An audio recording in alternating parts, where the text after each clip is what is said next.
Hi, welcome back guys. This is your friend, the MHA What If with another fanfiction. This is the first part of What If Aoi Midoriya Turned Villain? All credits for this video go to their respective authors, so please support the real author. Check out the link in the description for more details.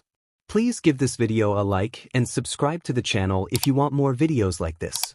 Now let's get into the fanfic. Aoi banged her fists against the apartment door until they were red and stinging. "Mom," she cried, hiccuping as tears streamed down her face in rivulets and snot dribbled out of her nose. "Mom, please let me in." "Not until you take it back," her mother yelled back at her through the door. Aoi took in a sharp, shaky breath. "Momi, I can't live like this anymore. Izumi. My name is Izumi." "No, it isn't. My son's name is Izuku. I don't even have a daughter." Aoi, who had yet to change her name to Aoi, let out a keening whine and rested her forehead on the door, trying again to turn the locked knob to no avail. "Please, I can't. I'll only open the door for my son, no one else." "Oh, please." Aoi bolted upright on her futon, gasping for air. Her dry throat caused her to cough, spurts of fire spitting out as she did. She forced herself to slow breathing the way Magna had taught her, placing a hand on her chest and feeling her heart rapidly thumping underneath her sweaty palm through her thin sleep shirt. "It's okay, I'm okay." As she calmed down and her heart rate slowed to a steady tempo, she only then realized her horns and whiskers had come out when she felt them shrink and morph back into her, disappearing as she composed herself. Then caught sight her UA uniform out of the corner of her eye, laying neatly ironed and folded on her floor desk across the small room, and whatever remained of her anxiety was immediately replaced with excitement. "Today's the day." "Aoi-chan." Magna called from the kitchenette. "Breakfast is ready." "Coming." Aoi called back, scrambling out from underneath her comforter to get ready. She was cutting it close, only making it to school a few minutes before the bell rang, and was now jogging through the halls looking for her class. Whoa. Finally, Amai found her class, which had a normal-sized door in the middle of a much bigger door that towered over her, easily bigger than the walls of Magna's apartment. Do giants come to this school? I mean, I guess some mutation quirks affect people's size. At least I know I can come to class in my dragon form if I need to. Thinking of her peers reminded her of Kaken and the boy with glasses that had scolded her at the entrance exam, and she became nervous. I really hope they aren't in this class. When she opened the door, however, the first thing she saw was both said boys, arguing loudly as the rest of the class watched on in shock, amusement, and annoyance. Aoi sighed. "Just my luck." It was at that moment that the boy with glasses noticed that she was standing in the doorway, and his attention zeroed on her. "It's her," he exclaimed, sprinting towards her. "Emmy?" Aoi squeaked, pointing at herself as the boy skidded to a halt in front of her. "I recognize you. You're the girl with the dragon mutation quirk, correct?" Is he about to scold me again? He, in fact, did not start scolding her, and instead bowed to greet her. "My name is Tenya Ida. I must admit, I underestimated you, miss." Aoi realized he was waiting for her to tell him her name. "Midoriya. Miss Midoriya. I am ashamed to say that the true purpose of the test eluded me. In this instance, you were clearly the greater hero." She was almost stunned speechless by the admission. Thank you? But I didn't know about that." "Hey!" A familiar, feminine voice behind her interrupted. "Midoriya." Aoi gasped and whirled around to see the brunette girl she had helped during the entrance exam. "Uraraka," she said, beaming. "You got in." "So did you." Uraraka said with a matching grin. "Are you in 1A too?" "I am." "She's so nice. And she looks cute in that uniform." Aoi studied the other girl's body, her more prominent feminine features and how they complemented her body, and then self-consciously looked down at her own figure. It reminded her more of a prepubescent child's than a young woman's. "I wish I was cute like her." "That's enough yapping," a gruff voice below them said. Both girls were startled by the sudden interjection, and Uraraka stepped to the side so that they could both look down to see a homeless-looking man in a sleeping bag on the floor. If you've come here to make friends, you're in the wrong department, he continued, slurping a jelly pouch. Why are you on the floor? Aoi shrieked, grabbing the hem of her skirt and pushing it as far down as she could even though she, like Uraraka, was wearing tights. Are you trying to look up our skirts? The man was taken aback by the accusation, and his previously hooded eyes went wide. No, he sighed and crawled out of his sleeping bag, getting to his feet. I'm not a pervert. Aoi glowered at him suspiciously. That's exactly what a pervert would say. The man scoffed. Enough nonsense. Get to your seats. The man was actually their teacher, Sho Yudaizawa, and instead of taking them to orientation, his first order of business was to have them take a quirk assessment test, threatening to expel whoever came in last place. Aoi was actually excited to test out the limitations of her quirk. While she wasn't planning on fully transforming, her flight, her advanced strength, and an enhanced lung capacity were more than enough to get her through the tests. However, using these aspects of her quirk still resulted in some of her draconic features coming out, such as ram-like horns and whiskers, starting at the sides of the bridge of her nose, tracing the tops of her cheekbones, framing the bottoms of her eyes like three-dimensional eyeliner. It was one of the reasons why, despite still having short hair, she tied her hair back with a ribbon as a makeshift headband to keep it out of the way. When the test ended and Mr. Aizawa revealed that he had never planned on expelling anyone, much to Mineta's immense relief, he left without another word. Hey, you have horns too, a pink-haired and skinned girl named Ashido Mina said, pointing to her own tiny horns when she saw Aoi's. We're horn buddies. Why yeah. Aoi said, smiling shyly as she absent-mindedly twisted the thick black wristbands she was wearing. Horn buddies. This is nice. I've never had people be this friendly to me before. She then thought back to how her middle school peers had treated her, both before and after her transition, and a knot of anxiety formed in her gut. I can never let them know. By the way, why didn't you get changed in the locker room with the rest of us? Kyukajire, a girl with phone jacks hanging from her earlobes, asked curiously. And where did you get changed? Aoi's breath hitched. She stammered nervously, scrambling to think of an excuse that wouldn't expose her. I got changed in the nurse's office. Because he's a tranny, Kaken cut her off. He did the same thing in middle school. Didn't want people to see his junk.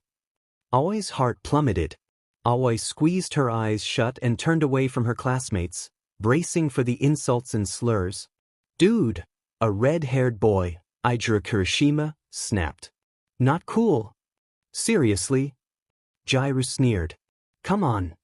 What? Kaken said nonchalantly, as if they were the ones overreacting. I'm just stating the facts. Bakugu, such language is highly inappropriate and unbecoming of a future hero. Ida reprimanded.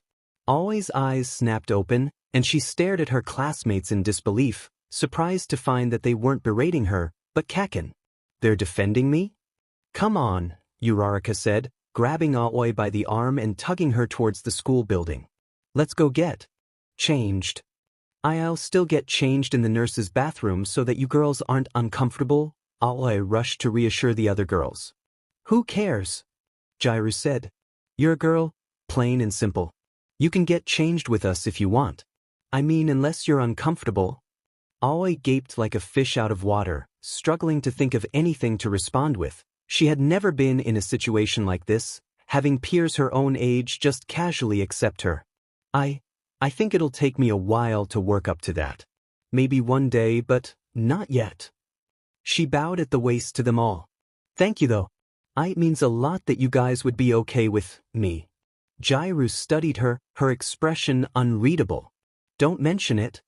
Before anyone could say anything else, either to overwhelm Aoi with validation or to start calling her names, she bolted to the nurse's office.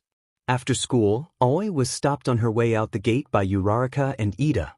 Hey, the other girl greeted cheerfully. Are you going to the train station?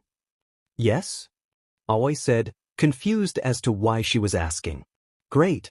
That means we can walk together. Aoi pointed at herself, dumbfounded. With me? Would you like to walk to the train station together? Ida clarified. Aoi tried to ignore her stinging eyes and pursed her lips to stop them from wobbling. Yeah, I would. Toshinori, alone in his office, leaned onto the back of the sofa, scanning the student profile in his hand a third and fourth time. Something about that girl is familiar. Then a memory resurfaced, him and a middle schooler on a rooftop in Mustafu. Can someone like me become a hero without quirk? He narrowed his eyes at the word dragon printed in the quirk section. Why would she ask me something like that if she wasn't quirkless? Toshinori had a niggling suspicion that, no matter how hard he tried to push it out of his mind, continued to hound him. It's impossible. That man is dead. Aoi slipped inside the apartment and quietly closed the door behind her. I'm home, she called out to the empty room, not expecting a reply. As she predicted, a note was folded on the small table across from the kitchenette.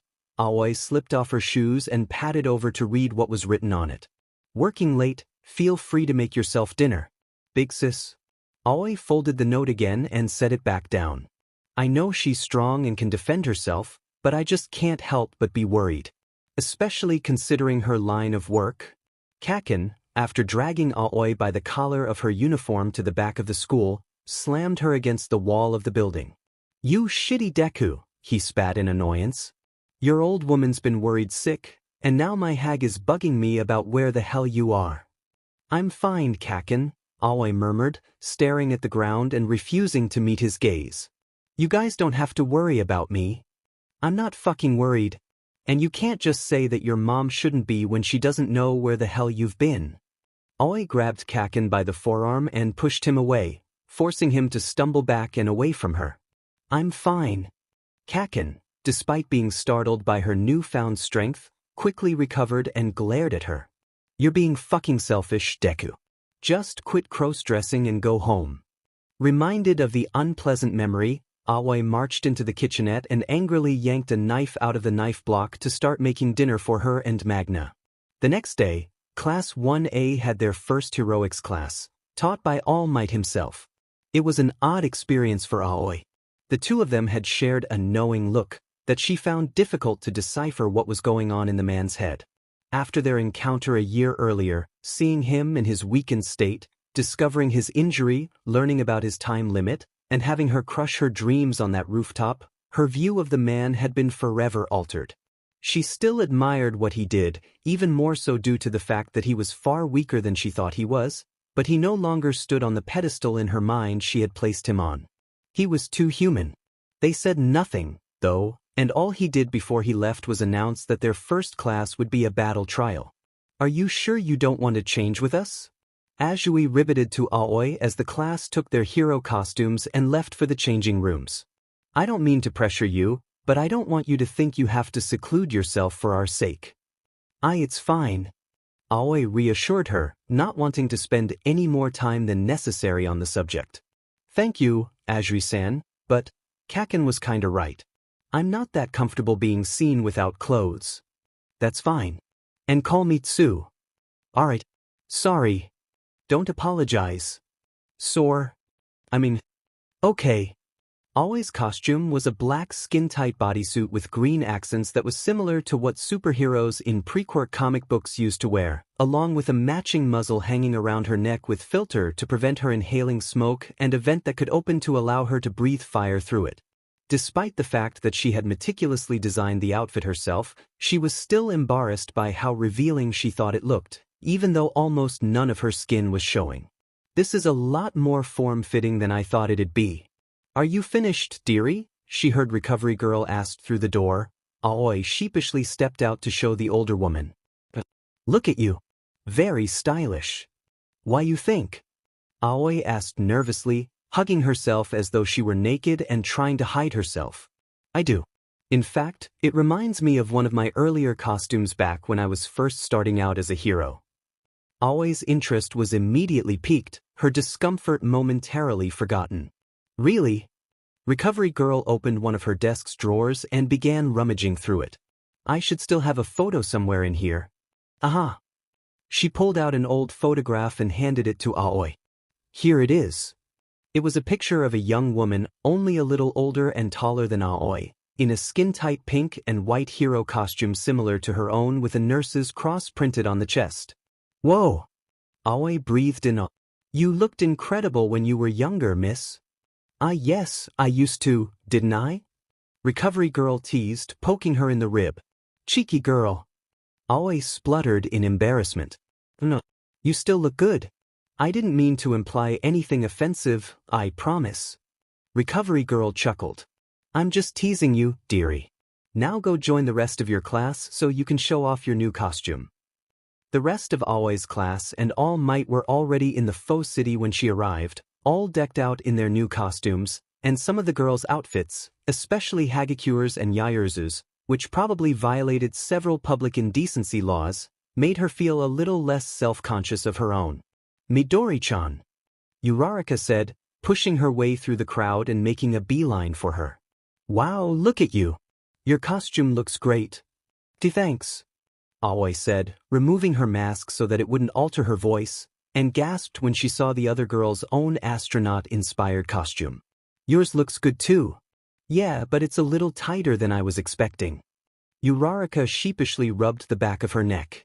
I guess I should have been more specific in my request form. Aoi sighed. I know how you feel. I mean, mine has to be this tight, I guess, but it feels pretty exposing. Oh, that's right.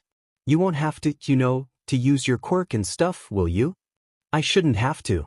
When I put in my request form, I mentioned that my transformation required me to do that, and my costume came with a note that said I wouldn't have to worry about it.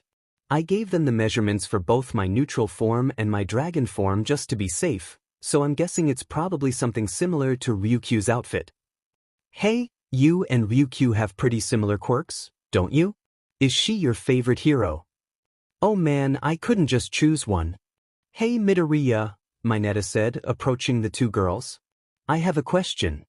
Aoi's attention was drawn away from Uraraka and down to the shorter boy. HM? What is it? Mineta pointed at her breasts. Are those real? Or is it padding? Mineta! Jairu shrieked, sticking one of her jacks in his ear, causing the boy to screech in alarm. That's none of your business. Aoi stared at the screaming boy, at a loss for words, and Uraraka sighed in exasperation. When All Might called for the class's attention, he explained that the battle trial would be composed of 2 teams of 2 people each facing off against each other, one team being the villains who have to hide and defend a fake bomb, and a hero team that had to find the bomb before the timer ran out. The duos and face-offs were chosen randomly through a raffle. Aoi was relieved when she got paired up with Uraraka, but her relief was short-lived when the 2 of them were chosen as the hero team that would be fighting Kaken and Ida's villain team. Seriously? This has to be some kind of sick joke. Hey Midori-chan, Uraraka said quietly, leaning in so that no one could overhear them, are you gonna be okay? Going up against Bakugo? Aoi looked at Kaken and found him already glaring daggers at her. Instinctually, she wanted to avert her gaze, to submit to his act of dominance. Instead, she forced herself to glower back at him, startling Kaken. Yeah, she said, putting on a display of confidence to mask how nervous she was. I'll be fine.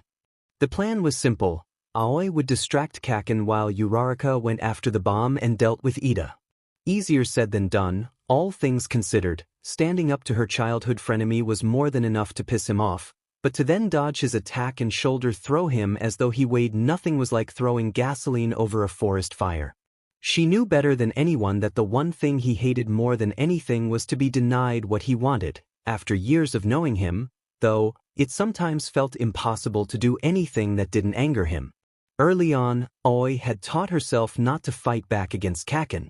He was stronger than her in every regard, and he had his lackeys to back him up whenever she got especially contrariant. The more she resisted, the worse the bullying got, and she had quickly learned capitulation was the only way to pacify the boy. Unlearning that behavior was twice as difficult, in large part to just how ingrained it was into her. It was ironic. These days she could turn into a literal flying serpent, yet some primal part of herself still feared Kaken, was convinced that no matter what she did he would always win in the end. It wasn't as though she could transform, however, considering how confined the building was. She could easily injure one of her classmates if she weren't careful, and one of her biggest anxieties that she had developed after her quirk manifested was losing control and hurting people without meaning to, as if hurting people on purpose wasn't already hard enough for her. Currently, she was hiding around a corner while Kaken stalked the halls looking for her, crouched down in the shadows to stay out of sight while keeping an ear out so that she'd know if he was getting closer or not. Once she was sure he was out of earshot, she pressed the button on her earpiece. "Uraraka-san," she whispered in the comm, "have you been able to retrieve the bomb yet?" It took a moment for the other girl to respond. "Not yet," Uraraka's voice groused into Aoi's ear. "Ida's running circles around me." Aoi heard the sound of Kaken's boots marching towards her and slipped down a different corridor to put more space between them. In that hall, however, she caught sight of an air vent, and she got an idea. "I have an idea. You're on the top floor, right?" "Yeah." "Do you think you can make it up here without Bakugo stopping you?" "I know I can." She flew up the vent and tried to pull it open from the bottom as quietly as possible, wincing at the sound the bolts made when they snapped and hoping Kaken didn't hear it. She slipped into the duct and closed the vent behind her so that it looked as unassuming as possible, and then proceeded to float through the narrow tunnels, pushing herself forward like an astronaut, not wanting to alert anyone to her presence by making noise crawling on the metal plating. There's a prideful part of me that wants to give in and fight Kaken head-on, to prove him wrong. "Come the fuck out, Deku!" Kaken roared, his voice echoing through the vent. "Stop hiding like a coward."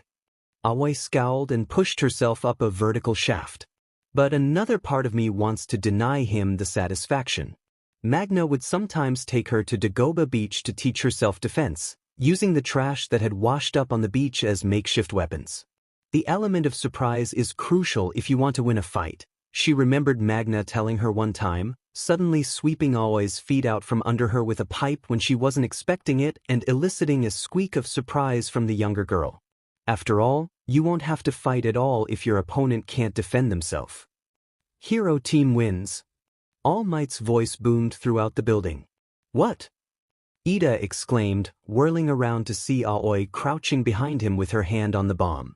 Where did you come from?" "Look," Uraraka said, pointing up at the open vent on the ceiling. "Hi," Aoi said with a sheepish smile. Only a floor or two down, a large explosion went off, followed by a distant string of curses. Uraraka sighed and rubbed her temples. "Looks like someone isn't happy." Kaken dragged Aoi into a stairwell by the arm and slammed her against the wall. The experience was oddly nostalgic, but not in a good way. "You fucking held back," he growled in a low voice, careful so that no teachers or other students heard him. "And?" Aoi said in a quiet voice, looking anywhere but at him. "My team won, right?" "The hell you did. You won on a technicality. Next time, man the fuck up and give me your all." Kaken gave her one last shove before letting her go and skulking away, and Aoi felt the exact same way she had in junior high. She slid down the wall to the floor, sitting there for a moment just blankly staring at her knees. "I'm hurt." "At least the rest of your classmates are nice," Magna grumbled. While she prepared dinner in the kitchenette, Aoi folded their clean clothes on their old, worn, beat-up leather couch, one of the few pieces of furniture they had in the otherwise sparse apartment. The younger of the two glanced over her shoulder, and couldn't help but stare at the bruise on her older sister's back that the woman had tried and failed to hide from her with her shirt, watching her readjust the collar of it in an attempt to better obscure it. "Did another client give you trouble?" Aoi asked tentatively, concerned. Magna gave a small shrug, unable to move much without wincing in pain. "Nothing I couldn't handle." She chuckled. "You should see the other guy." Aoi pursed her lips, a familiar knot of guilt and unease forming in her gut. "I really wish you didn't have to do this sort of thing just to support yourself. And not that I disapprove of it or anything. It's just, hey, it's better than most of the alternatives. I know, but it's not like you can go to HR and tell them you're having a problem with someone. It's so unsafe." Magna turned a bit to give Aoi a reassuring smile. "Good thing I'm a tough girl. Are you sure there's nothing else I can do to help?" "Aoi, you already take care of things around here. My apartment would be a disaster without you." Magna vaguely gestured at the room and the laundry Aoi was doing. I wouldn't be able to do all this without you. Besides, I don't want you looking for work in a red light district of all places, nor do I want you to come home from the train station after dark by yourself. She chuckled again. All this means you'll make a great housewife one day. Aoi groaned in embarrassment. Big C's. Look, we take care of each other, all right? You don't have to worry about me. Me? Not worry about something? You're asking too much of me. Magna laughed. The next day went by in a blur for Aoi. It started with being hounded by reporters, then she was made the class representative despite not raising her hand, someone destroying the school gate, a swarm of media people besieging the front door, and finally ended with Aoi making Ida the representative instead. Before she knew it, it was the day after, and her class was on a bus heading to a simulation joint for rescue training. I always say what's on my mind, Tsuyu told Aoi as they drove away from UA's main building, and I have a question to ask you, Aoi-chan. Why yeah? Aoi said, still not used to being treated so casually by other people her age. So you have horns and whiskers, right? Can you transform into a full dragon? She can. Uraraka piped up excitedly. She turned into a dragon during the entrance exam. Aoyama agreed. It was terrifying admittedly. No offense, Mon Ami. And untaken. Aoi reassured him. It was an impressive sight, Shuji said. I'm actually surprised you haven't used your mutation more often. Is your costume too restrictive? No. I just haven't had a chance to really show it off yet. I call bullshit, Kaken spat. Deku can't transform into shit, and I've known him since we were tykes. Like you would know, Kaminari shot back. You don't seem like the type of guy to pay attention to anyone but himself. Kaken lunged forward, leaning over the top of the seat in front of him to get in the other boy's face. Say that to my fucking face, Sparky. Aoi stared at the ground in horror. People are actually insulting Kaken? UA is even more intense than I thought it was. Tamura watched from the plaza as Kurojire's black fog consumed the group of students gathered at the entrance, splitting them up and dropping them in different zones of the USJ. 13 had somehow failed to stop him from doing so, and the class's homeroom teacher, Eraserhead, was too preoccupied fighting the mob of villains gathered at the base of the stairs to do anything about it. He studied the underground pro as he fought, and after a few minutes of evaluating his martial style, one detail in particular caught his attention. His hair keeps rising and falling. He started counting the intervals, noting that they were becoming shorter and shorter, and noticing that whenever the hero's hair fell, he stopped erasing quirks. He contemplated charging forward and attacking the hero himself when suddenly a giant furry dragon burst out of the water in the flood zone like a geyser, letting out an enraged roar that reverberated throughout Dome. Tamura stared up at the flying serpent now circling above him and Nomu, taking father off and pushing back his bangs to get a better look at the creature, mouth hanging slightly open in pure dumbfoundedness. You've gotta fucking kidding me. Aoi floated above the USJ, Tsuyu clinging onto the damp pelage on her back and Mineta stuck to her horn using his sticky balls to keep him in place. They had a bird's-eye view of the entire facility, and Aoi could make out the little dots that were her classmates and teacher fighting off hordes of villains, even being able to discern whom was where, such as Todoroki Ice trapping an entire group of thugs in the landslide zone and the sound of Kaken's explosions coming from the ruin zone.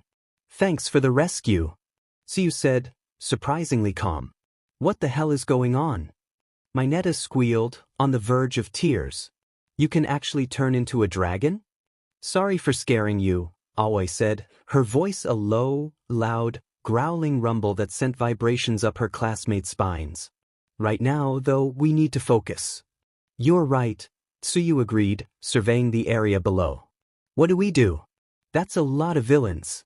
If the alarm isn't going off, we need to go and warn the school staff ourselves. How do we do that? Mineta cried. Aoi looked up at the ceiling of the dome surrounding the USJ. I can break the window and fly out of here. Suddenly, there was a booming sound beneath them, followed by the sound of something flying through the air, quickly getting closer to them. Ai-chan, look out. Tsuyu called out in alarm. Aoi dove out of the way of whatever had launched itself at them, And where she had been hovering a moment before was now the massive villain with the beak and exposed brain that had stepped out of the portal with the guy covered in hands.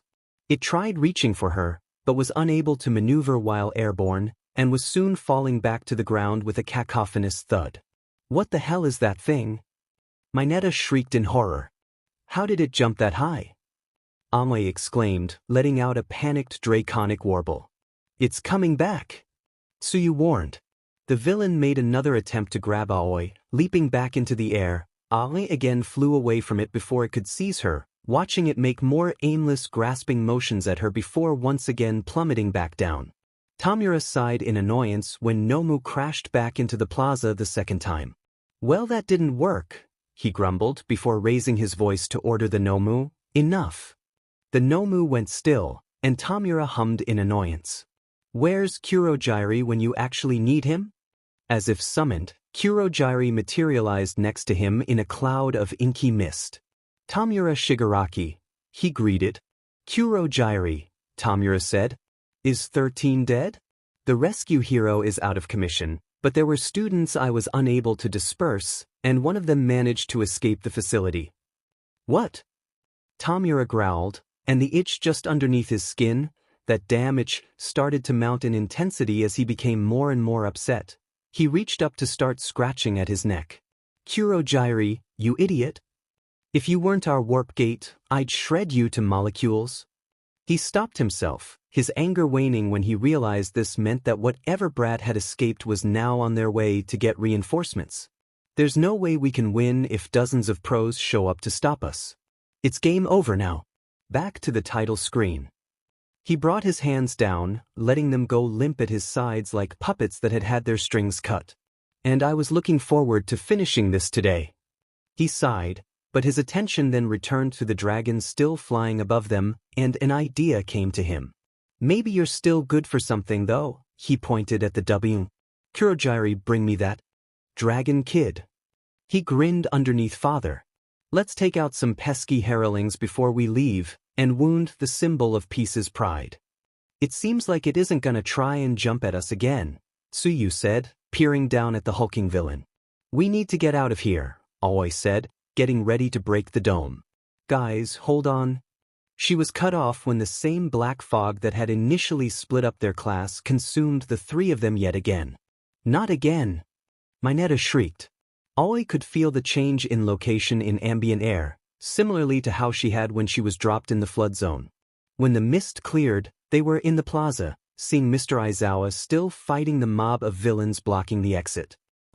Dragon Kid, a scratchy, rasping voice behind her said. Aoi landed on the ground and wheeled her head around to see three villains.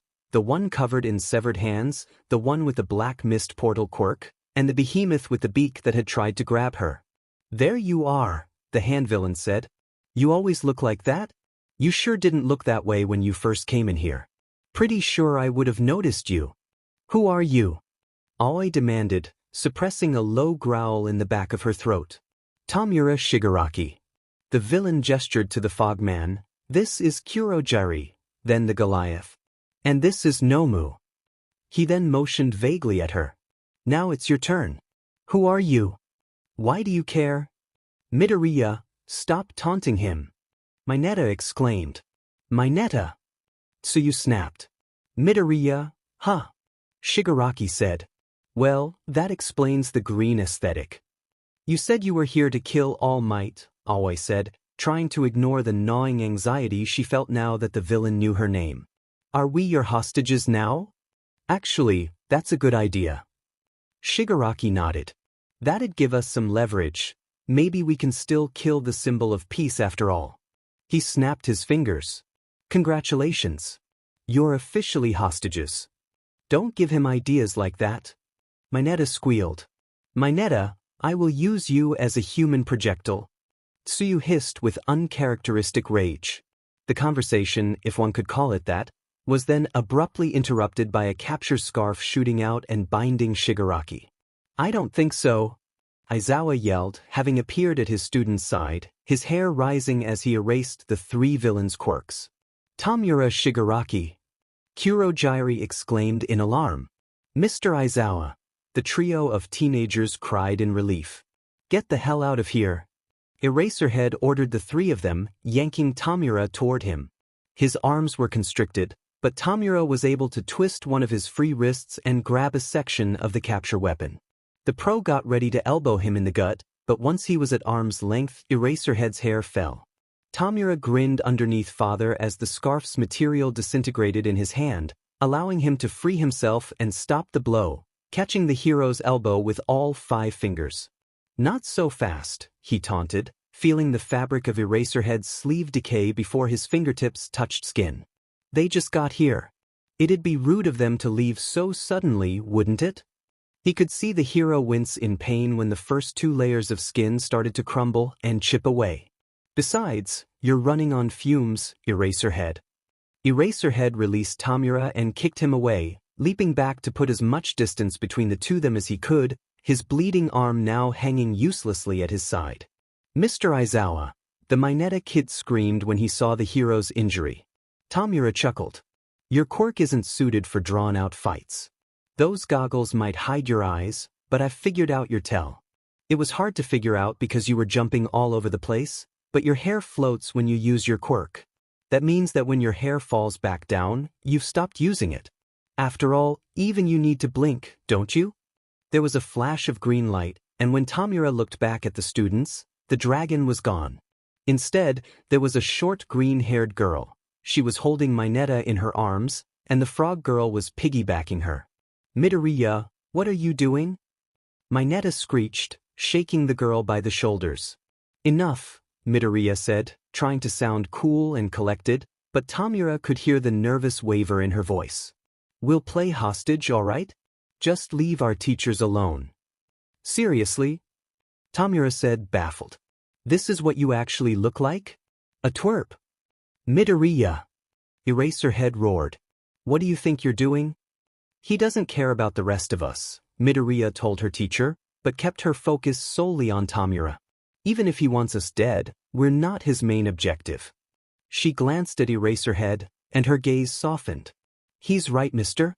You can't keep fighting like this with your injury, with or without your quirk, and that villain," her eyes flicked to the Nomu, "is a lot stronger than it looks.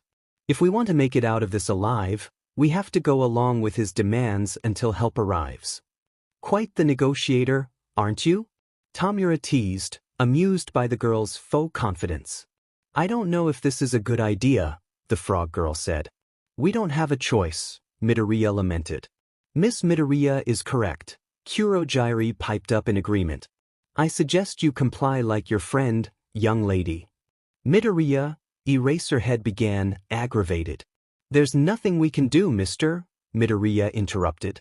"You know that better than I do." She nodded in Tamura's direction. "Go ahead then. Let the alarm go off." "Won't need to," Tamura sighed. "One of your little friends managed to sneak out and scurry away. Heroes should be here any minute." He clicked his tongue in displeasure. "Annoying. At least this won't take long." "But I've been here longer than I wanted to be." Midoriya's brows furrowed together in confusion. "You came here to kill All Might, didn't you? What makes you think you can get rid of him that quickly?" Tamura smirked. "Because I know I can. Nomu was bioengineered for the sole purpose of killing that false idol." Midoriya and her lackey's eyes went wide in shock. "Bioengineered?" "You'll see what I mean soon." Ironically, it was at that moment that the door to the USJ was blown open. Villains, students, and hero turned their attention to the commotion just in time to see All Might striding through towards them, a scowl locked firmly on his face instead of his usual eye-bleaching grin. Tamura's excitement returned, and his smile widened. "Well, would you look at that? Looks like we're getting a continue." After All Might arrived, he was able to easily take down the villains that had been blocking the entrance and engage with the Nomu, allowing Mr. Aizawa to drag the trio away to rejoin their classmates and 13 who were still by the now destroyed front door.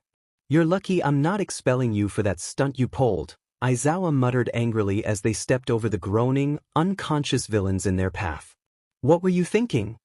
"Sorry, mister," Aoi murmured, too lost in thought to give him her full attention. "All Might's at his limit?" She remembered seeing the news about All Might's busy morning of rescuing civilians and stopping villains, and her suspicions were confirmed when he didn't show up for rescue training. Then, when Aizawa had asked about All Might, 13 had put up 3 fingers. The 3-hour time limit. She looked up at Aizawa, who was trying to keep a neutral expression, but she could see the crease between his brows and the nervous tension in his shoulders. Do the teachers know? Mr. Aizawa, All Might doesn't have much time, Aoi said in a low voice so that Tsuyu and Mineta didn't overhear, grabbing the man's uninjured arm to slow him down. If the other teachers don't show up soon.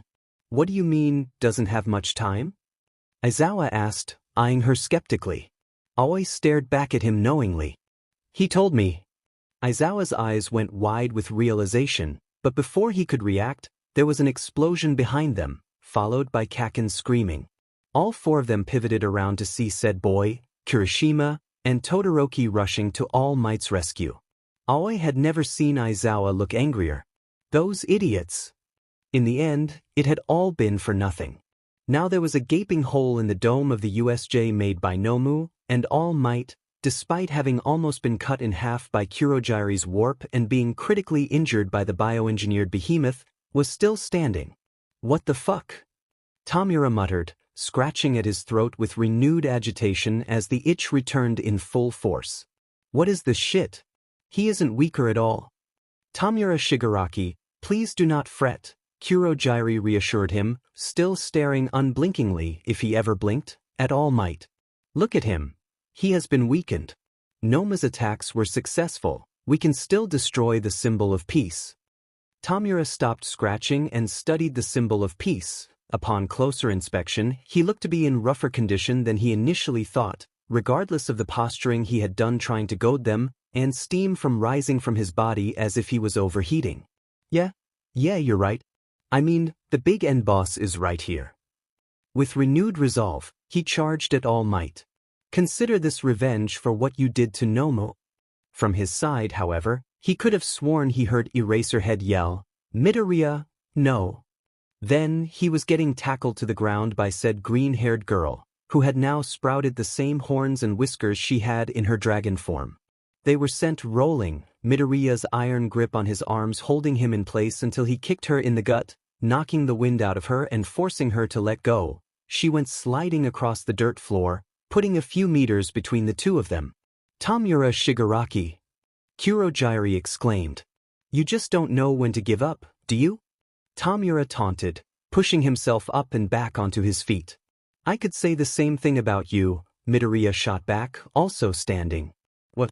Not gonna transform and rip me to shreds? Tamura's hands flexed in anticipation. It won't matter. I'll tear you apart either way. I don't need to transform. Aoi sunk down into a defensive fighting stance. I can take you down either way. Tamura grit his teeth in vexation. Damn brat. He looked over his shoulder at Kurogiri. I'll handle her. Finish off All Might while we still have the chance. Tamura again charged, and Midoriya waited for him, letting him close the distance between them. Once he was in arm's reach, he made a grab for her face, only for her to dodge and grab his arm, before throwing him over her shoulder with more strength than a girl her size should have. His back hit the ground hard, and now it was Tamura's turn to have the wind knocked out of his chest. She grabbed his elbow and his wrist, trying to hold him in place by locking his joints. His other hand, however, was still free, allowing him to reach up and latch onto her right forearm with all 5 fingers. The material of her costume was thin, and it decayed in an instant, along with the first 2 layers of skin he touched, the same way he had with her teacher. Game over, he growled. Then her forearm was suddenly on fire. She wasn't even breathing fire like a regular dragon. Her arm had just randomly combusted. Tamura yelped and let go of her, recoiling from flames, the palm of his hand now red and stinging. She can set herself on fucking fire? Midoriya was also forced to release her hold on him with a hiss of pain, allowing him to push himself away from her and scramble to stand back up. Now a perfect, bloody handprint marred her skin. Fucking hacks. Tamura roared. He was cut off by a gunshot, and then something socked him in the shoulder. Shigaraki and Kurogiri ended up escaping, even with the timely arrival of the rest of UA's staff, leaving Aoi and All Might alone. An awkward silence fell over them. "Are you all right?" Aoi asked after a few uncomfortable beats of quiet. "I am," All Might replied after a pause. "Are you all right, young Midoriya?" "I am." "You?" a third voice rang out. The two turned to see Mr. Aizawa was marching towards the duo, his hair and capture weapon floating, and Aoi's horns and whiskers disappeared. "Aizawa," All Might began. "You can shut up," Aizawa cut him off furiously, turning his full attention onto Aoi. "And you," he made a beeline for her and grabbed her wrist, holding it up to show off the ruined sleeve of her costume and the red handprint on her arm. "Did a great job of almost getting yourself killed." "Aizawa, please." "I'm sorry, mister," Aoi said, trying to avoid her teacher's glare by staring at her new wound. "You seem to be sorry a lot," Aizawa snapped, letting her go. "Next time, better to be safe than sorry. Do you understand?" Aoi nodded slowly in contrition. "I understand. I hope you know that if circumstances were different, you'd be expelled." "That's enough, Aizawa," All Might interjected, incensed. "The girl saved my life. Only because you couldn't save yourself." Once again it was silent. "Come on," Aizawa said once his anger dimmed. "The three of us need to see Recovery Girl." He turned and left, but neither Aoi or All Might made a move to follow him. Tamura grumbled incoherently under his breath in annoyance as the doctor finished dressing his injuries, dizzy from the opioids he'd been given and laying on a stretcher in whatever hospital room Kurogyari had warped him into. His bullet wounds were already stitched and bandaged, and all that was left was to wrap up his burned hand. "This will be a bit harder to dress because of your quirk," the doctor mused, having had to bandage each of his fingers and his palm individually. My, she got you good, didn't she?" Tamura huffed in frustration and refused to answer. Magna was waiting for Aoi when she got home, opening the door before the younger girl could even reach for the handle and pulling her into a hug. "Thank God," she breathed before pulling away, scanning Aoi for any immediately noticeable injuries. "Are you okay? I got a call from the school." "I'm okay," Aoi said, her voice barely above a whisper. Magna grabbed her face and looked into her hazy, unfocused eyes. "Looks like an adrenaline crash." She pulled her the rest of the way inside and shut the door behind them. "Come on, let's lie you down and get you some food." Shoyuta sighed in exhaustion and dragged a hand down his face, leaning back in his chair to put as much distance as he could between himself and the expulsion forms on his desk. The only other person in the teacher's lounge with him was Namuri, who appeared to be ignoring him entirely as she graded second-year papers. But he had known her long enough to know that she wouldn't have stayed so late after hours, until it was well past dark, unless she had an ulterior motive, and each of them were waiting for the other to break the silence. "You're still debating whether or not you should expel them," Namuri said finally. "I'm also wondering if I should even re-enroll them afterwards," Shoyuta admitted, conflicted. "The girl saved both your and All Might's lives, Shoyuta. She also almost got herself killed. And yet she didn't.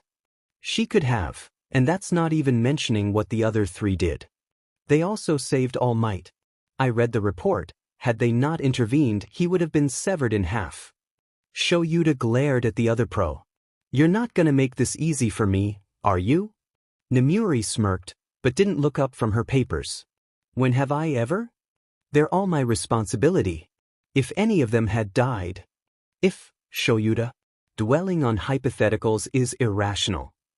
Shoyuta scoffed and rolled his eyes, exasperated. "You're impossible." Namuri chuckled. "Don't I know it?" There was another brief pause as she waited for a rebuttal, but when none came, she continued. "There's no easy solution for a situation like this, but I'll say this much, we need our students to trust us, now more than ever." Now she looked up to meet his gaze, an uncharacteristically solemn expression on her face. "Don't break your students' trust, Shoyuta." With that startlingly profound assertion, Namuri diverted her full attention to her grading, properly ignoring her abstracted junior. Shigaraki charged at her, and Aoi waited for him, letting him close the distance between them. Once he was in arm's reach of her, he made a grab for her face, but she dodged and grabbed his arm, throwing him over her shoulder the same way she had to Kaken during the battle trial. He hit the ground hard, and let out a sound that was somewhere between a grunt and a gasp. Aoi was quick to grab his elbow and his wrist, trying to hold him in place by locking his joints the way Magna had taught her. His other hand, however, was still free, allowing him to reach up and latch onto her right forearm with all 5 fingers. This time, however, nothing happened. Her costume and skin remained unblemished as he gripped her with his own surprising strength, but she did not decay, or at least didn't feel the effects of it. She ignited her arm anyways, a facet of her quirk she was still hesitant to use, in an attempt to force him to let go. Shigaraki didn't let go this time. Even as he started to scream in pain, he still held onto her, even trying to pull himself away, but it was as if he couldn't release her, like he was glued to her against his will. Panicked, Aoi unhanded him instead, but the second they separated, the inferno erupted, doubling in his eyes and quickly engulfing him. "I'm sorry," Aoi yelled over his crying and the crackling fire, reaching for him as if to try and extinguish the flames. "I'm sorry, I'm so sorry." Aoi awoke with a startle, back in the apartment bedroom she and Magna shared, her stomach leaden with guilt and horror at what she had done. Only to remember that she hadn't killed Shigaraki. Her delirium slowly ebbed away as she regained her bearings and came fully to, consciously reminding herself of what had actually happened as opposed to what she had dreamt. She had expected nightmares, but not one of that nature. But more she thought about it, the more it made sense. She was more afraid of herself and her quirk than she was of Shigaraki, and that fear was more ingrained into her psyche than any consternation she felt towards him. She sat up and scanned the room, finding the other futon across from hers empty. Magna hadn't come home yet. Aoi sighed and brought up her arm to see her new handprint scar, a wound that Recovery Girl had easily healed once she and her class had returned to UA. It had joined her other cicatrices, resting right above a thin line that traveled longwise down her wrist. Even with what little light the street lamp outside the window offered, she could make out the shape of the mark, still gripping her as if he was still holding on. A part of her was annoyed, borderline angry, that he had left something so permanent on her, but the feeling was tempered by the sick satisfaction she felt knowing he most likely had a scar of his own that she had given him. But that only reminded her of her dream, and she felt guilty all over again for taking any pleasure in hurting him. Her phone buzzed, derailing her train of thought. The light of the screen dimly illuminated the room, and she reached over to unplug it from its charger to see what the notification was. Ashido had sent an image to the class group chat, the first group chat Aoi had ever been invited to, and when she unlocked her phone to see what it was, her eyes widened when she saw that it was a photo of her at the USJ. More specifically, her as a dragon, flying over the rest of the zones with Tsuyu and Mineta on her back. Before anyone else could respond, she hastily started typing. "Midoriya, when did you even get a chance to take that photo?" Ashido, "Okay, so after that mist guy left I took a pic BC, you looked so cool." Zero, "Kim, there's people that are dying." Ashido, "Hijajduffbudge, but they were fine. And Aoi looked so badass. I couldn't resist." Kaminari, "She looked so dope." Tokoyami, "Her draconian display was indeed impressive." Aoi felt her face become warm with embarrassment, but also preened at the praise. An excited trill bubbled out of her before she could stop it. "Uraraka, I was worried when that Kurogiri guy got you 3 though." Azui, "Yeah, playing hostage was no fun." Again, Aoi felt a knot of shame form in her gut. Midoriya, "I'm sorry I wasn't able to protect you too." Azui, "It's not your fault the school got broken into. Don't sweat it." Mineta, "If it hadn't been for you we would have been fish food." Azui, "You just liked being carried by her." Mineta, "And?" Mineta, "Also am now 90% sure that they're real." Zero, 90% sure what are real? Azui put Mineta in timeout for 24 hours. Azui, "Don't ask." Azui, "I've been thinking about it, though." Ishido, "About what?" Azui, "I just think it's weird that someone with a quirk like mine was dropped into the flood zone." Aoi's brows furrowed together in confusion but then shot up into her hairline when she realized what Tsuyu was implying. Midoriya, "They must not have known what our quirks were." Azui, That's why Shigaraki didn't recognize you when you transformed. He had no idea someone in our class had a quirk like yours. Azui, even so, the villains that were in the flood zone had quirks suited for water. Midoriya, and when Kurogyari separated us, we weren't randomly scattered. None of us ended up in between zones or anything like that. Azui, which means that even if they didn't know what our quirks were, they did know what the layout of the USJ was. Kirishima, how could they know what the layout was? Azui, dunno. I just thought it was interesting. Zero, that's a funny way of saying deeply concerning. Kaminari, do you guys think UA got hacked? Azui, most likely. Midoriya, didn't Kurogyari mention the lesson plan? If they had it, it would explain why they thought All Might would be there. Tokoyami, I believe so. Uraraka, how can a place with security as strong as UA's get hacked? Azui, clearly their security isn't as tight as we thought. You guys remember when all those reporters broke in, right? Kirishima, ugh, don't remind me. Aoi thought back to that day, remembering how the gate had been completely destroyed, allowing the media horde to get past UA's security system. No one knew how it was demolished, though. There was a giant hole in a metal door more than a meter thick, but there had been no explosion. Nor was there even any rubble left behind, only piles of dust, as if the material had been silently disintegrated without anyone noticing. Her attention returned to the scar on her arm, and she recalled the feeling of his calloused hand grabbing her, and her skin losing all sensation before quietly dissolving. She squeezed her eyes shut and shook her head, refusing to entertain the idea that the break-in and the USJ were in any way connected. I'm just being paranoid. There's no way it was him. Kaminari, okay not to change the subject, but him changing the subject BC, I just can't stop thinking about it. Azui, thinking about what? Kaminari sent a photo of a dark green worm on a string. Kaminari, Midoriya, is this you? Aoi let out a surprised laugh. Midoriya changed their username to Greenworm. Ashido, are we changing chat names? Kirishima, oh no. Aoi's giggling was cut short by her phone ringing and an unknown number popping up on her screen. Her face contorted in curious puzzlement as she stared at her screen, mentally debating whether or not she should answer, but her interest was piqued, so she accepted the call and brought the phone up to her ear. Hello, she said. Young Midoriya, All Might's voice on the other end greeted, startling Aoi so greatly that she nearly fell off her futon, her eyes wide and her mouth gaping in disbelief. I apologize for calling you so late. I hope I didn't wake you. No, it's fine. Aoi rushed to reassure him, though she herself found it bizarre that her teacher was calling her only an hour before midnight. I'm awake. All Might chuckled, and even though she had complicated feelings about him, Aoi still found it surreal to be talking to the #1 hero over the phone so casually. The perks of having a day off tomorrow, I suppose. No matter.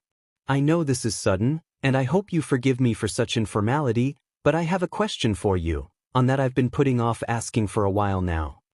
What is it? Young lady, do you remember when we first met about a year ago? Aoi sucked in a long, soundless breath, her tense chest filling with air like a straining balloon. Yes. Back then, you asked me if someone like yourself could be a hero without a quirk. However, ever since you've started attending UA, it's clear that you're anything but quirkless. It turned out I was just a late bloomer. A month after we met, my quirk manifested. Truly? There was a disbelieving tone in All Might's voice that bothered her. That's incredibly fortunate. You must consider yourself exceptionally lucky. Aoi stared at her other wrist that had a matching scar to the one on her right. Yeah. Well, thank you for indulging me. Again, I'm sorry for bothering you at this hour. No, it's fine. Honestly, I was surprised you didn't ask about my quirk sooner. That reminds me, actually, on the subject of quirks, I wanted to thank you for not revealing my secret to any of your peers, and for protecting me the other day after I went over my time limit. I owe you my life. Of course. I also wanted to thank you for saving us. That Nomu was really scary. Think nothing of it, young lady. Then, before Aoi could even so much as bid him good night, he hung up. Tashinori set the phone down on the coffee table between him and Naomasa, and for a beat, his office was silent. "Well?" he asked his friend expectantly, wringing his hands. "She was being truthful, for the most part," Naomasa said after pondering for a moment. "She's just a late bloomer." Toshinori let out one of the deepest sighs of relief he had ever released in his life. Thank God. She was still being avoidant, though. It doesn't matter. So long as that quirk is her own and not given to her by someone else, I don't care. Be that as it may, we're not in the clear yet. Toshinori hummed in agreement, thinking back to what Shigaraki had said during his fight against the Nomo. I never said that was his only quirk. You should get some rest, Naomasa said, pushing himself off the sofa and grabbing his hat and coat. How's your injury feeling? It feels great, Toshinori joked with a bitter huff of amusement. Hurts more and more every day. Point and case. Naomasa put on his hat and pulled on his jacket. I'll see you around, Toshinori. See you around. Then the detective was gone, quietly shutting the door behind him and leaving the number one hero alone with his unsettled thoughts. Deku! Aoi pursed her lips and slowly turned around, bracing before she was abruptly grabbed by the shoulders and shoved into the nearest corridor wall. First day back and he's already on my case. Guess I won't be having lunch with Uraraka and Ida. What? She sighed, having become unwillingly accustomed to the explosive boy's outbursts. Why didn't you tell me you could turn into a giant flying lizard? Kaken demanded angrily. I did tell you, but you didn't believe me. Because you never fucking showed me, asswipe. I couldn't. Bullshit. Why didn't you transform during the battle trial? Or during that stupid test we had on the first day? Or when you fought that shitty discount Halloween villain at the USJ? Kaken. Don't fucking call me that. Bakugo, Mr. Aizawa interjected, startling both students. He had somehow managed to silently approach the duo without either of them noticing, giving the illusion that he had materialized next to them out of nowhere. What? Kaken snapped, his grip on Aoi's arms tightening. UA has a strict no-harassment policy. Aizawa narrowed his eyes at Kaken and activated his quirk, his hair rising and his eyes glowing scarlet. So, unless you want me to drag you to the guidance counselor, I suggest you let go of your classmate. Kaken looked like he wanted to argue with the man, but put a noticeably great effort into biting his tongue to stop himself from snapping back at their teacher, reluctantly letting Aoi go and stomping away. Before he was gone, however, he made a point of muttering to her, "Don't hold back next time." Once Kaken was gone, it was just her and Aizawa. For a moment, neither of them said anything, an awkward tension hanging between them. You all right? Mr. Aizawa said finally, startling the girl a second time. I'm okay, Aoi said, staring at her shoes. How's your arm? Better. Yours? HM? Oh, yeah. Mine's feeling better too. The silence drew on for a few more uncomfortable seconds before Aizawa broke it again. Go get to lunch. All right. Eager to escape the awkward confrontation, Aoi made her way to the cafeteria as fast as she could without getting scolded by any of her passing upperclassmen for running in the halls. What's wrong? Magna asked, sinking down onto the couch with her younger sister when she noticed her brooding. The sports festival, Aoi said, staring at her pensive reflection in the black screen of her phone. What about it? I thought it got cancelled. No, UA's gonna buff the security, but it's still happening. Magna made a noise of disapproval. Seems a little reckless, considering the fact that you and your classmates almost died. They want to show the public that an attack on the school isn't going to affect them. In other words, they're trying to play it off as if it were nothing to make themselves look good. Basically. So what gives? Why were you nervous? Are you worried that villains will attack the festival too? No, it's... Aoi sighed. It's my dad. Realization flashed over.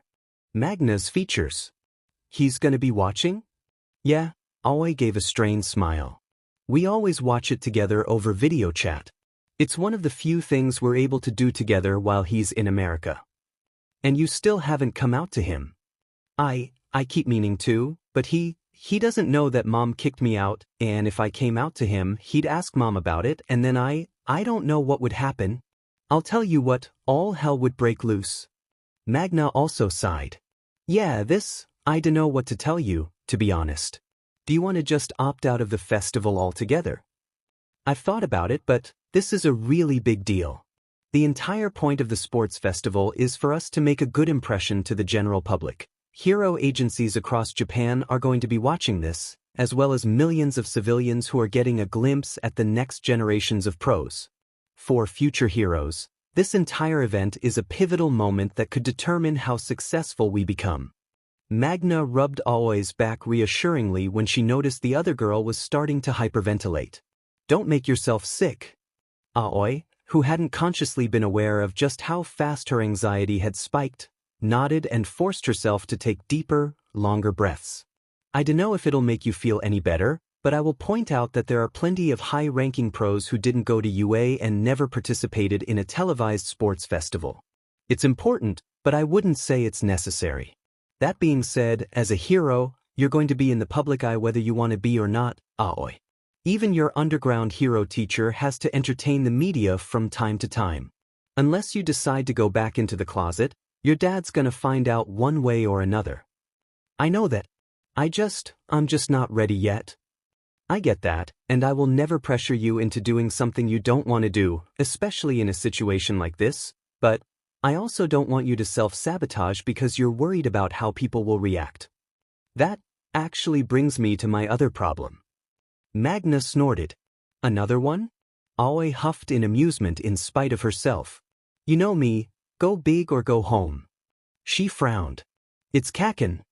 Magna groaned and rolled her eyes, and Aoi repressed the urge to giggle. He keeps getting mad at me because I haven't been using my quirk to its fullest potential. Fuck him. You don't owe him shit. I know, but I don't want him to. Magna grabbed Aoi by the shoulders and forced the younger girl to look at her. You're stronger than him, Ate. He can't hurt you anymore. I know your brain doesn't believe that you're so used to going along to get along because everyone always took his side, but you don't have to keep the peace anymore.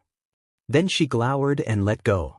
After all, it's not like your mom can chastise or punish you for standing up for yourself anymore. Yeah, Aoi smiled again, more relaxed and genuine this time, remembering what had happened earlier during lunch with a strange elation. And Mr. Aizawa did defend me today. Magna's eyebrows practically shot in at her hairline in surprise. He did. She chuckled. Seems like that old grouch has a soft spot. Aoi snorted. Don't let him hear you say that. I don't want him to give me detention. Anyways, if you ask me, I say fuck Bakugu and anyone who gives you shit for what you choose to do with your own goddamn quirk, and regardless if you compete or not, do it for yourself and no one else. Thanks, sis. Anytime. There was a pause, but it wasn't uncomfortable, just contemplative. So, what are you gonna do?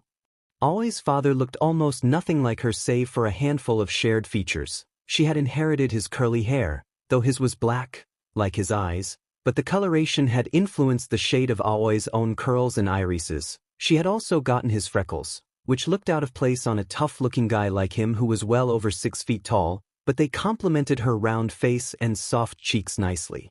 To other people, he was this large and intimidating man who could easily pass as a villain, but Aoi had never seen him as anything other than her goofy dad. Even with his scars and imposing frame, the only things she paid any attention to were things like his lopsided smile and soothing baritone voice. Soon, though, his voice would be all that she had of her father for a very long time. You're leaving? A 3-year-old Aoi asked sadly, looking up at her father anxiously. Not for good, her dad reassured her, kneeling down and ruffling her hair. I got a really good paying job overseas, though, so I'm gonna be gone for a while. After all, I gotta support you and your mom. Aoi felt her eyes start to sting, and a lump formed in her throat. Can't you stay?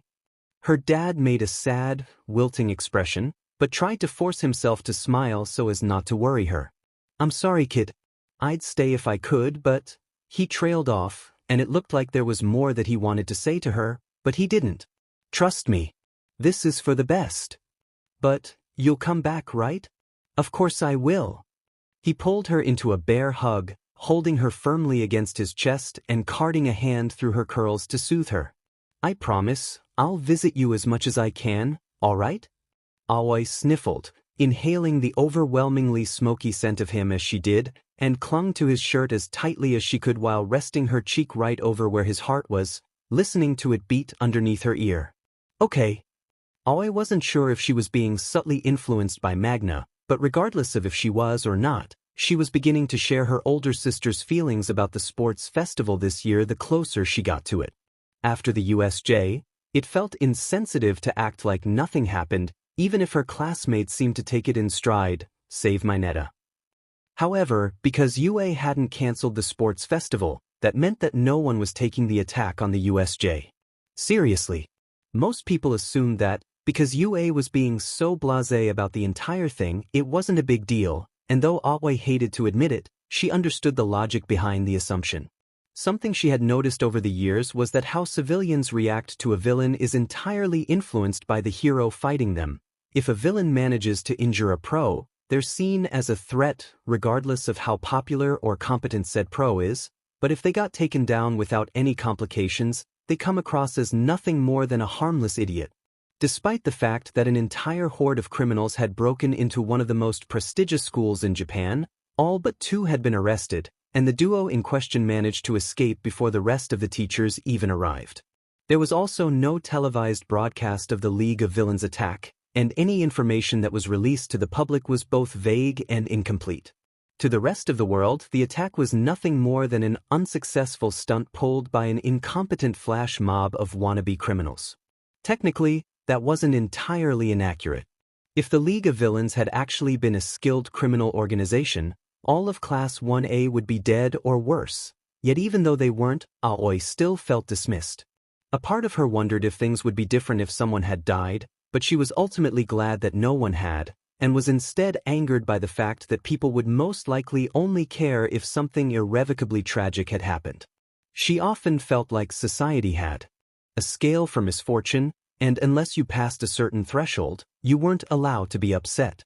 The day after the sports festival was announced, the door to her classroom was blocked off by a swarm of other first-year students from every track, even the other hero course class, all of whom were observing her and her classmates like they were zoo animals. For a moment, she was reminded of the group of villains that had gathered at the foot of the steps leading to the entrance of the USJ, and it didn't help that the kids caging them in had a similar predatory look in their eyes that set her on edge.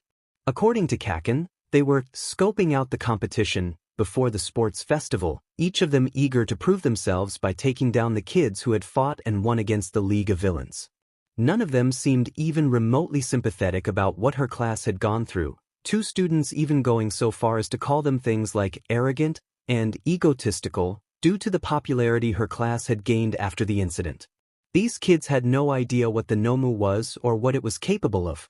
They had no idea how close All Might had come to death, how close a lot of them had come to dying. In preserving the public's peace, her and peers' struggles were completely erased.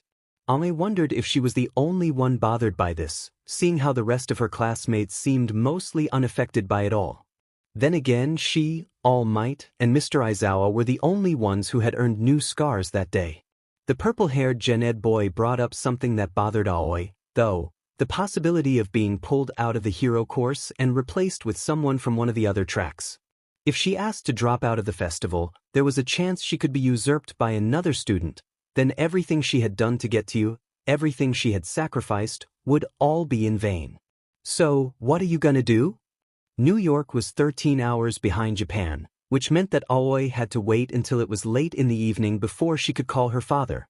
It had been a while since they had last spoken over the phone, she still hadn't told him about the USJ, and even longer since she had seen him in person, her 13th birthday, almost 3 whole years ago. She spent the entire day worrying about what she would say to him and how he would react, remembering all the arguments she and her mother had had. "Izuku, please." "Mom, I can't keep living like this." Aoi's mother slammed her hands on the table. "Does your selfishness know no bounds?" Aoi's mouth fell open, but no words came out. She was too stunned and hurt to think of anything to say in response. "I spend so much of my time worrying about you. terrified of what'll happen to you if you run into a villain and there's no hero there to save you, and now you want to put this on me too. My life is hard enough because of your quirklessness. Why paint an even bigger target on your back? I never asked you to worry about me. And I never asked for you to be born. The sun had set over the horizon, bathing the apartment in dim orange light. Aoi's hands were trembling when she pressed the call button. Her father answered after the third ring. Hey Aizu-chan, her dad said, and she flinched at the nickname. How are you? I saw your text. You wanted to talk? Hi Dad, Aoi said, her voice wavering pathetically. It's good to hear your voice. Is everything all right? What's with the shaky voice? I have something I need to tell you. Yeah, what is it? Aoi sucked in a deep breath, then forced the words out of her as fast as she could, as if she was ripping off a vocal band-aid. I'm trans. She braced, waiting for a drawn-out sigh of contempt or an angry chastising, but all her dad said was, This is later than I was expecting. It took Aoi a moment to process what she had heard. What? Aizu, wait, did you change your name? Why? My name's Aoi. Suddenly, her father started cackling. Seriously? Was Midori not enough for you? Aoi spluttered in embarrassment. That's not why I chose it. Her dad's laughter died down. I'm sorry. He let out a small sigh. And I'm also sorry if you were scared to come out to me. I thought I'd done my best to show you that I didn't care about shit like that. Aoi's mind was reeling, struggling to comprehend what was happening, and an anxious knot formed in her stomach. Did Mom tell you? HM? Nah, I just had a hunch. A hunch? What do you mean? You copied your mom a lot, and most of the other women in your life, for that matter. Even when you were surrounded by boys, you still took after the girl's example. I was betting on trans or some flavor of gay, maybe both, but yeah, you've just got vibes. Hell, before the ultrasound, I was convinced you were gonna be a girl. I would have bet good money on it. She was hesitant to believe him, terrified that this was all some elaborate joke and that the other shoe was about to drop. You don't care? No. And if anyone gives you shit, you're gonna give me their full legal name and social security number. Aoi accidentally cut her father off with a choked sob, tears finally escaping and flowing freely down her face. His voice became concerned. Are you okay? Are these good sounds? She nodded, even though he couldn't see her. Why yeah. Her legs were weak and wobbly, like a baby lamb's. She had gone from feeling weighed down with preemptive grief to light as a feather, overcome with near debilitating relief. These are good sounds. The rock hit Kaizomi square in the back of the head. He yelped in pain and instinctively reached back to cover himself, whirling around to see who had thrown it. 3 of his middle school classmates were standing behind him, giggling, and when they realized he was glaring at them, they turned heel and ran away. Go, go, go, one of them cackled. Don't let him bite you, another one taunted. Someone get a hero, the third called out. Somebody's gotta stop that villain. Fuck off. Kaizomi roared, picking up the same rock that had hit him and chucking it back at them, missing them completely. They started laughing harder. His eyes stung with unshed tears, more from the embarrassment than from the pain. Once the bullies were out of sight, he lightly pressed his fingers to the back of his head, wincing at the sharp pain caused by the simple touch, and brought them back around to see if there was any blood on them. Luckily, there was none. At worst, he would be sore for a while, but it was still going to make laying down to sleep that night annoying. He sniffled and furiously rubbed away wetness in his eyes with the cuff of his uniform sleeve. As he continued on his way home, he passed a TV store that a crowd had gathered around, watching whatever was being played on the showcase screen in the display window. Curious, Kaizomi tried to peer over their heads to get a better look at the video. Are you seeing this? Someone on the TV exclaimed. He's already saved over 100 people. Eventually, he finally got a glimpse of the broadcast. It was a news report from the previous night. There was fire and debris, collapsed buildings and ambulances, and everyone was freaking out, even the reporter on the scene. Then, someone laughed, a loud, boisterous sound that came straight from a person's chest. Fear not. the booming voice announced. A large, muscular, blond man emerged from the rubble, carrying several injured civilians in his arms and over his shoulders, more than Kaizome could count upon first glance. "Why, you ask?" the man said with a wide grin. "Because I am here." Kaizome's jaw was hanging open, and he was unable to tear his eyes away from the screen. "Over 100 people? How is that possible?" "Quite the debut, if you ask me," a businessman next to him murmured, impressed. "Who is he?" Kaizome breathed awestruck.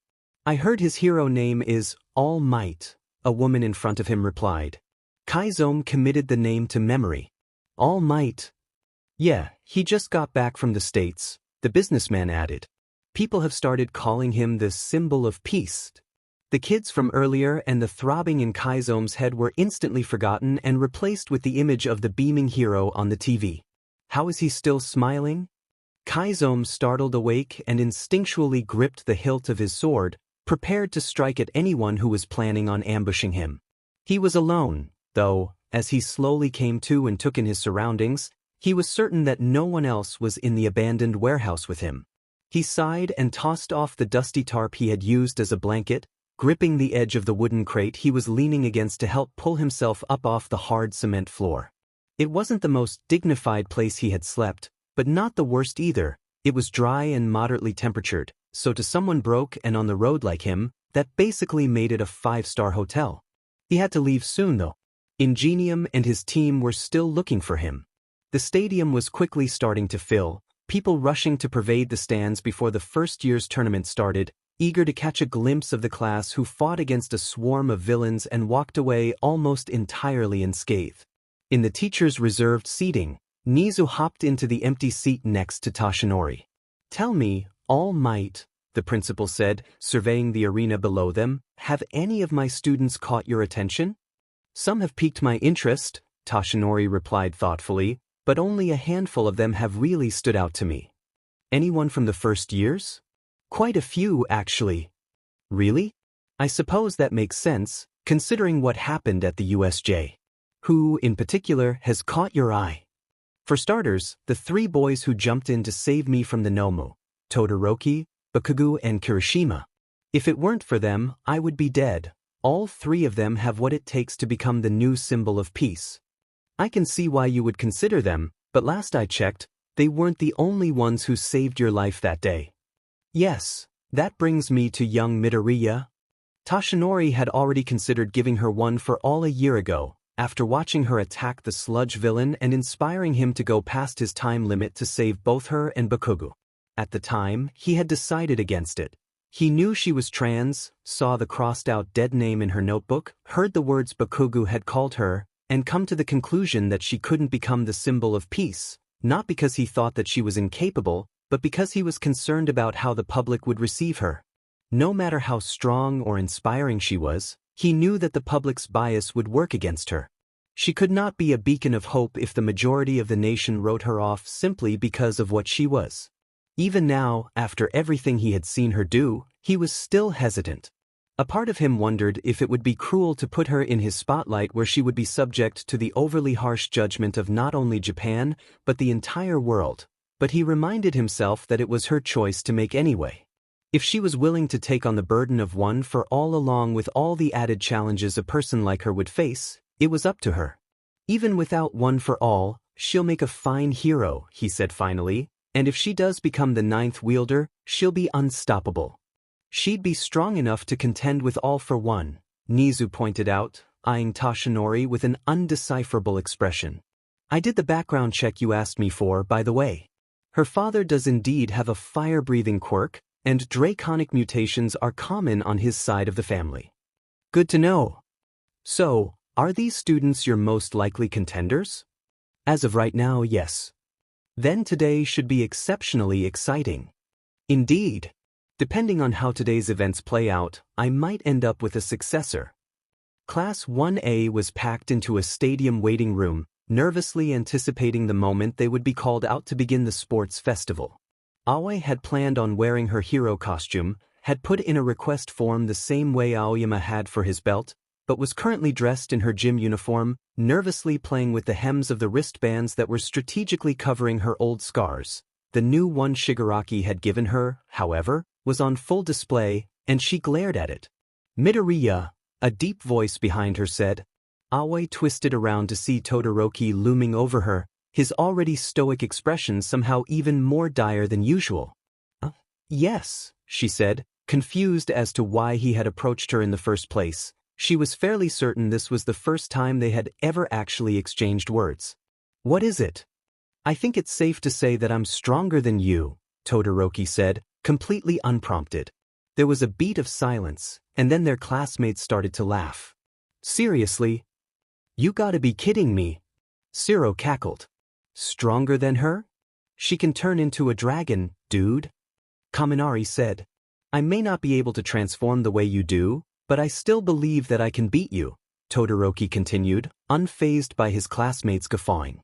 "Okay," Aoi said, wondering why he was bothering to tell her any of this in the first place. "And? Consider this a declaration of war." Aoi's face scrunched up in confusion. "Why? What do you want from me? Why are you singling me out from the rest?" "Because you've been holding back." Aoi flinched at Todoroki's choice of words, immediately reminded of every time Kaken had said the exact same thing while berating her. "Before the USJ, you didn't use your quirk to its fullest potential, and even then, you barely used it to fight." "Hey man," Kirishima interjected, but then he paused. "Actually, you've got a point." He turned to Aoi. "Why didn't you fight the Nomu? You totally could have taken it." "No, I couldn't," Aoi said. "It was a lot stronger than me, and the downside of my dragon is that it makes me a bigger target for both it and Shigaraki. It also probably would have made it easier for Kurojairi to cut me in half the way he tried to with All Might. Meanwhile, I was able to restrain the Nomu," Todoroki pointed out, crossing his arms over his chest. "Not for long," Kaken taunted, snorting. "In case you forgot, it broke out of your ice like it was nothing. Stop acting like you're hot shit when you're nothing more than a fancy extra. Besides, it's fucking rich that you of all people is getting on someone else's ass for holding back. Tell me, how come we've never seen you use your fire?" Todoroki went tense, and an unknown emotion flashed across his features, but it was gone before Aoi could tell what it was. "That's irrelevant." "What, so you're getting on her ass for sandbagging but then turn around and do the exact same shit?" Aoi's head snapped in his direction, her eyes wide. "Wishuk, gotta say, I didn't take you for a fucking hypocrite." Did he just say her?" "Okay, how about we all calm down?" Kirishima said placatingly. "I get it, tensions are high and all, but there's no need to start going after each other's throats. Why not? That's what this festival's all about, isn't it?" Kaken said, giving Todoroki one of his token feral grins. "Put your money where your mouth is, you icy hot bastard. If you want to win, quit being a priss, give it your all." His smile fell, and he turned his attention to Aoi. "That goes for you too, Deku. Don't you dare hold back this time." He then went back to ignoring her again, waving her away dismissively. "And go put your costume on so you don't have to strip in front of everyone." "You have to get naked to transform?" Mineta exclaimed excitedly. "Mineta!" Jiru snapped, sticking an earphone jack in the boy's ear. "Wait, your costume lets you use your quirk without getting naked?" Hagakure said as Mineta squealed in alarm. "Why didn't the support department offer me something like that?" "Or me, for that matter," Yaoyorozu muttered indignantly. "Perhaps we should speak with the support department after this." Aoi couldn't tear her eyes away from Kaken, still gobsmacked from hearing him correctly gender her. I can never tell what's going through his head. Tamura was watching the sports festival from the comfort of his room on his monitor, relievingly enough. The idea alone of having to awkwardly sit shoulder to shoulder with screaming hero fans made him feel like he was about to break out into hives, and he resisted the urge to scratch the itch in his neck. He leaned back in his desk chair, trying to be mindful of his stitches as students trickled into the arena. He ignored the other classes and focused solely on 1A, searching for the faces of the kids who he had fought at the Ueti. When he caught a flash of green hair, his attention zeroed in on the girl it belonged to, eyes never leaving her until she was out of frame entirely. Midnight was this year's umpire for the first year's sports festival, which was a sure way to bring the viewership ratings up even higher than they already were, but he blocked out most of what she was saying. Then, she called Bakugo onto the stage to give the student pledge, which confused Tamura. You're telling me the green chick didn't come in first in the entrance exam but Atomic Blonde did? Bullshit. Bakugo just said he was going to win, which pissed everyone off for some reason, but he kept it short and succinct, so Tamura was grateful for that at the very least. Then the obstacle course started, and he waited for a furred serpent to emerge from the crowd of students, but it never happened. He continued to watch, confused, as Midoriya ran the entire race without using her quirk. No transformation, no flying, no fire, nothing. Why the fuck isn't she using her quirk? She still won, annoyingly enough, by using the bombs in the minefield to catapult herself to the finish line, which pissed Tamura off severely. Show off. What the heck, Midoriya? Uraraka panted, sluggishly jogging over to Aoi. Why didn't you use your quirk? I didn't need to, did I? Aoi said avoidantly, keeping her eyes locked on Todoroki, who was currently ignoring her and glowering up at his father in the stands. Uraraka pouted. Now you're just starting to sound cocky. Aoi flinched at the word, cocky, and rubbed the back of her neck sheepishly, finally looking at Uraraka to address her feelings slightly chagrined. Sorry. I'm not trying to be really. Then what gives? You didn't even fly or anything. Well, Todoroki didn't use his fire either. Uraraka tilted her head to the side, confused. What's that got to do with this? Aoi sighed and turned back to Todoroki, who was now giving her the most intense death glare she had ever seen on him. Until Todoroki uses his left side, I'm gonna do everything I can to use my quirk as little as possible. I'm not gonna go all out just because he told me to, not unless he starts giving as much as he's getting. She started to fiddle with the edge of one of her wristbands again. I know that sounds egotistical. Uraraka hurriedly cut her off. Not at all. That makes perfect sense. Aoi smiled warmly at her, deflating in relief. Thank you for understanding. Ida was less sympathetic, and when she and Uraraka approached him about joining their team for the cavalry battle, telling him upfront about her self-imposed limitations, he declined them outright. Unlike Todoroki, I haven't been holding back, he said, pivoting away from the two girls to go and join Todoroki's team. So please, at least for me, give it your all. Aoi had felt betrayed that he was on Todoroki's side in more ways than one, and was borderline furious when she found out he had lied about never holding back when he used his Recipro Burst, allowing Todoroki to snatch Aoi's point headband. She had instinctively ignited her forehead, but it was useless against someone who was also immune to fire. The cavalry battle ended, and she was overcome with a wave of shame over how she had failed her team, even though she had told them all before they agreed to join her that she wasn't going to use her quirk, and they had all accepted it, Hatsum even taking it as an excuse to show off her gear. It didn't make her feel any less horrible for having let them down. She almost collapsed in relief when she realized Tokoyami had managed to grab a headband off of Todoroki that had enough points to land them in 4th place. Todoroki had also briefly used his fire during the battle when her team had intentionally attacked his left side in an attempt to provoke him, and during lunch, he asked to speak with her in private. She almost said no, becoming increasingly annoyed with his one-sided rivalry with her, but her curiosity won out in the end. Are you Ryukyu's secret love child? Todoroki asked once they were alone. What? Aoi said, dumbfounded. The silence of the empty corridor they were in was somehow deafening. Your quirks are pretty similar, but I've never heard of her having a daughter. Oh. I'm not secretly related to Ryukyu. Huh. Todoroki shrugged. It doesn't matter, I guess. That isn't why I wanted to talk to you. Why do you want to talk to me, Todoroki? What do you want from me? Todoroki stared at his left hand, a common habit of his, Aoi noted. Tell me, Midoriya, are you familiar with quirk marriages? Discovering Endeavor's familial abuse was both shocking yet unsurprising at the same time. Logically, Aoi was more than willing to believe that a man of his temperament and personality was capable of all sorts of cruelties, especially considering his infamous reputation for leaving the villains he turned in on the brink of death with the injuries he gave them, but the starry-eyed naive part of her still struggled to process that a pro-hero would do something that would get any other person labeled as a villain. I had no idea you were capable of using fire like me until I saw it at the USJ, Todoroki said once he had concluded the traumatizing recounting of his childhood. Why haven't you been using it? The same reason I originally thought you weren't using your fire. It's dangerous, Aoi explained, refocusing her attention back onto the conversation at hand and trying to shake off the severe emotional whiplash she was feeling from the sudden changes in topics. Comparatively, your mother's ice is a lot safer than your father's flames, so I had thought you were just trying to be careful, just like I was. After all, other people aren't fireproof like us. That's it?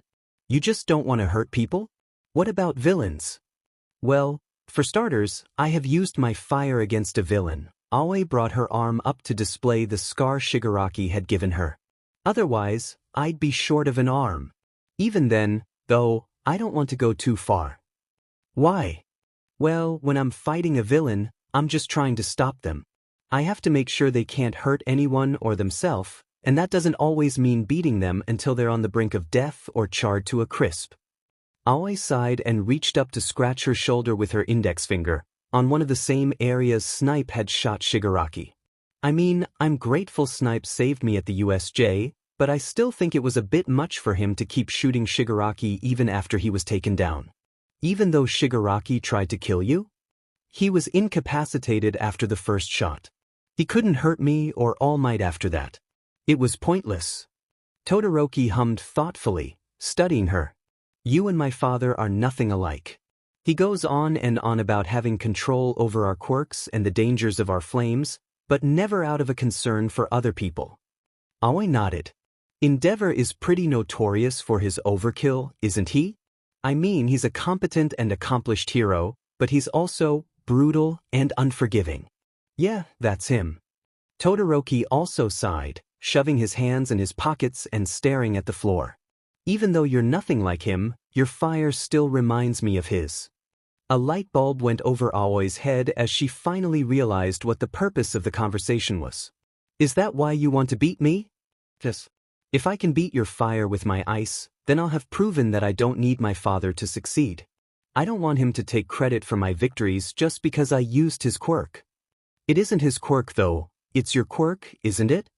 Aoi watched Todoroki's expression shift ever so slightly, but she still wasn't sure what was going through his head. I understand where you're coming from, Todoroki, maybe not personally, but logically. She pushed herself off the corridor wall and started to walk away. And that's exactly why I don't support what you're trying to accomplish. Until such time as you use your flames against me, I refuse to use mine against you. But it's not like it would matter, seeing as we're both basically fireproof. It's about the principle. Denying a part of yourself isn't good for you. Aoi hugged herself self-consciously. Trust me, I would know. She shook her head. Besides, your ice won't do anything against a villain like Shigaraki. Todoroki didn't respond, and made no attempt to stop Aoi as she left. Before Aoi loomed herself in her draconian form, both her and the serpent standing completely alone in an empty black void. It was odd, seeing her transformation this way. She couldn't remember the last time she had seen herself in this state from an outside perspective, save for the handful of pictures Magna had taken of her. We will not yield, the dragon said to her with its bone-vibrating voice. What do you mean? Aoi asked, confused. I am stronger than his quirk will ever be, the dragon repeated. We will not yield. Shinsu's quirk. Aoi had almost forgotten. She opened her mouth, and a jet of flames poured out of it, the fog in her mind retreating like real mist when it came in contact with fire. Midoriya stopped? Present Mike exclaimed over the stadium speakers, sounding as alarmed as Aoi felt. What's with the fire? Is she like an actual dragon? Did you not read her file? Mr. Aizawa asked him, unimpressed. How? Aoi heard Shinso roar behind her from the other end of the ring, disturbed and angered. What did you do? Aoi opened her mouth to reply, but quickly clamped a hand over it to stop herself. Good question. What the hell did I do? The cacophonous noise of the crowd in the stadium stands around her derailed her train of thought. She looked down and saw that the tips of her shoes were a centimeter away from the arena line. That's right. The fight isn't over yet. Say something, why don't you? Shinso demanded, but his voice was wavering, his confidence clearly shaken by Aoi's unexpected resistance. So, you've got that much power just from opening your mouth? Consider me jealous. Aoi sighed. Not that long ago, she had understood how Shinso felt. I wish I'd learned to be content with what I had. She pivoted around and started marching towards him. There was no gateway to success here for me, he continued with a false sense of confidence, unable to hide the desperation evident in his expression. Not with my quirk. He was right. Someone like him would have to work twice as hard to get where she was. I'd give it all up if it meant things could go back to normal. The price I paid, it wasn't worth it. Someone as blessed as you wouldn't understand. That's incredibly fortunate. There was a disbelieving tone in All Might's voice that bothered her. You must consider yourself exceptionally lucky. People like you, born with perfect quirks, would never understand. I know that I can't be a hero, Aoi told her mother, but this isn't like that. Is Zook enough? Her mother sighed, exasperated. Aoi bowed at the waist, going as low as she could without tipping over and falling. I'll do whatever you want. Just let me be your daughter. Stop. Aoi flinched at her mother's raised voice. Isn't being quirkless difficult enough? Isn't giving up on your dream already too much? The woman sighed again. Why do you keep seeking out hardship like this? Aoi bristled, biting her tongue and resisting the urge to scream at her. I didn't seek this out. I promise I've tried to deny it. Obviously, you didn't try hard enough. You can't change what you're born with, Izuku. Gender, quirks, we're stuck with what we're given. You need to learn to accept that. When she finally reached Shinso, he punched her square in the face. It was a weak hit, though, and even without Aoi's enhanced strength, it did little more than make her stumble back a step. She then lunged forward, wrapped her arms around his thighs, and hoisted him over her shoulder, causing him to squawk in alarm. Hey! Shinso stammered, grabbing the back of her gym uniform and pulling at it fruitlessly, unable to wriggle out of her iron grip. P put me down. What's this? Present Mike said, excited. Midoriya's carrying Shinso like he's a sack of rice. Is he just that light? Or is she just that strong? You're being unnecessarily dramatic, Aizawa droned, exhausted. Aoi carried Shinso to the edge of the ring and threw him over the edge in a practiced motion, forcing him to let go of her shirt. Unbeknownst to her, both in the stands and somewhere in a kamino, Bakugo and Shigaraki, two former victims of the infamous Midoriya shoulder throw, raged simultaneously when they saw her toss the Gen Ed boy out of bounds, concerning classmates and Kurogiri alike. Shinso is out of bounds. Midnight announced with a wide grin on her face, raising her flail into the air. Midoriya. I forfeit, Aoi interrupted, the words tumbling out of her before she could stop them. Midnight paused, momentarily confused. What's that? What? Shinso parroted, pushing himself up to look at Aoi in bewilderment. I said, I forfeit, Aoi repeated, turning on her heel. And leaving the arena without another word. Sorry, Todoroki. Midoriya forfeits. Midnight said, trying to maintain her persona in spite of her puzzlement. Shinso moves on to the next round. Are you kidding me? Shinso growled. What, are you trying to humiliate me? Aoi didn't respond or stop to look back at him, further agitating him. Hey, answer me. She continued to ignore him as she retreated into the stadium proper, not trusting him to not try to use his quirk on her again. What the hell was that vision? Tamura's interest in the festival declined as the fights progressed, save one match in particular that caught his attention. Watching the girl with the anti-gravity quirk Yurika go up against Bakugo, there was something familiar about the way she moved, hunched over, keeping her body low and close to the ground as she ran, her arms spread out and her hands splayed, ready to grab. She fights the same way I do. As Bakugo continued to ward her off with explosions, Tamura realized that the reason Uraraka was staying close to the concrete floor was so that Bakugo's explosions would destroy the concrete of the arena. She then used her quirk on the chunks of debris, floating them upwards before they stopped just above the cloud of dust and smoke engulfing the ring, hovering in place like asteroids. Another contact quirk like mine. Kurogyri told me about her. Did she study my moves? Or did she come up with this fighting style all by herself? When Uraraka released her quirk, the debris came flying down like a man-made meteor shower, but even that hadn't been enough to stop Bakugo. He blew away the raining debris with a massive blast near 10 times stronger than his others, and despite the girl's best efforts, Uraraka lost, and her opponent went on to the next round. In the end, Bakugo ended up in first place the way he said he would in his pledge at the beginning of the festival, with Todoroki in second and Tokoyami in third. When the finalists were brought back into the arena to receive their medals, Bakugo was chained and muzzled to the podium. He seemed more like a rabid pit fighting dog struggling against his restraints than a victorious hero student, clearly wanting nothing to do with the ceremony or the award that all might thrust onto him.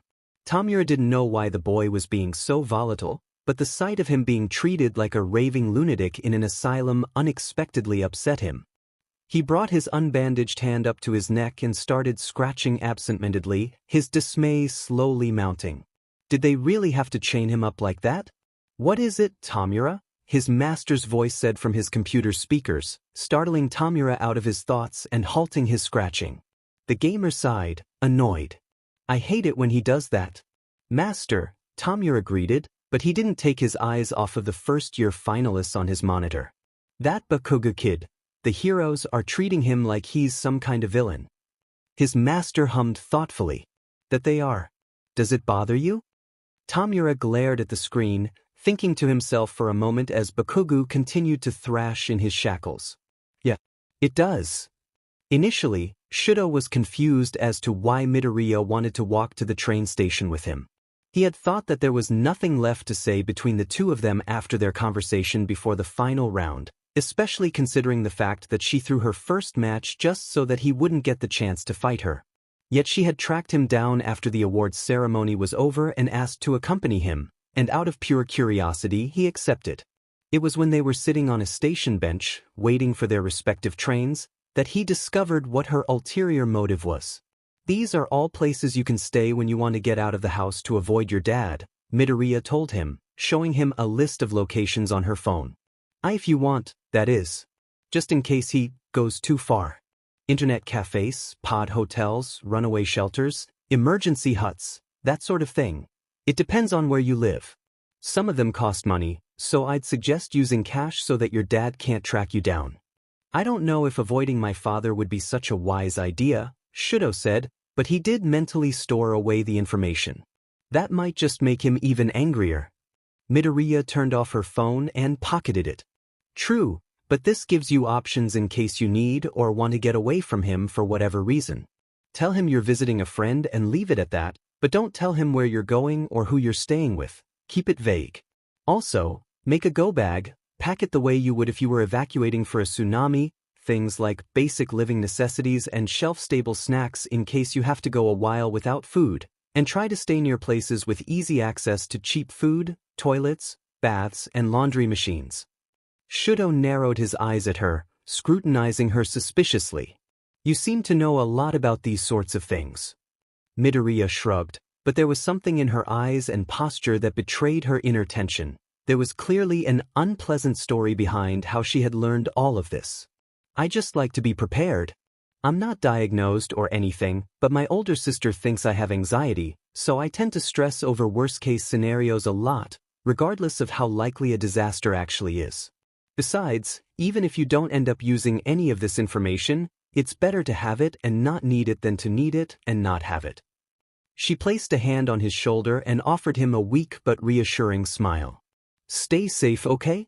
Shudo scoffed. Why? Midoriya retracted her hand as though he had somehow managed to burn her, confused. Why? Why are you trying to help me?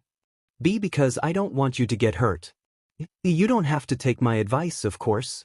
I'm not telling you what to do or anything, but if your father is pushing you too far, I just wanted to make sure you'd be safe. So you think I'm weak? No, not at all. Shudo abruptly stood, aggressively snatching his school bag and slinging it over his shoulder. Look, I don't know what your deal is, but don't bother pretending to care when you don't. I do care though. You made it clear when you forfeit that you don't. I dropped out due to personal reasons, okay? Same as Ida. I promise, it had nothing to do with what we talked about. It doesn't matter. The point is, I'm not some charity case you need to fret over, so stop treating me like some injured bird that needs to be nursed back to health. Just forget what I told you and move on with your life. He spared her one last glance before leaving. And don't think that this is over. I still have every intention of beating you with just my ice. Todoroki, wait. The station intercom announced the arrival of Shudo's train, and he marched away without another word. Then, however, for some reason, Midoriya's words from before repeated his mind. It's your quirk, isn't it? He scowled, annoyed that what she had said was still ringing through his head, even now. For some reason, his subconscious refused to let go of what she had said, no matter how hard he tried to ignore it. Shut up. She doesn't know what she's talking about. The villain's gelatinous body clamped over Katsuki's nose and mouth entirely, leaving no room for any air to seep in through. Katsuki dragged a hand down his face, rubbing his jaw absent-mindedly. The phantom sensation of the muzzle was still there, and even though it had had ventilation for him to breathe through, the cold metal had borne an eerie resemblance to the ice-cold sludge of the villain who had tried to kill him the year prior. He clicked his tongue in dismay, forcing himself to roll his shoulders in an unsuccessful attempt to relieve the tension in them. Fucking drama queen. You didn't even die. Get a fucking grip. When he opened the front door to his house, he was greeted with what had recently become an obnoxiously familiar sight.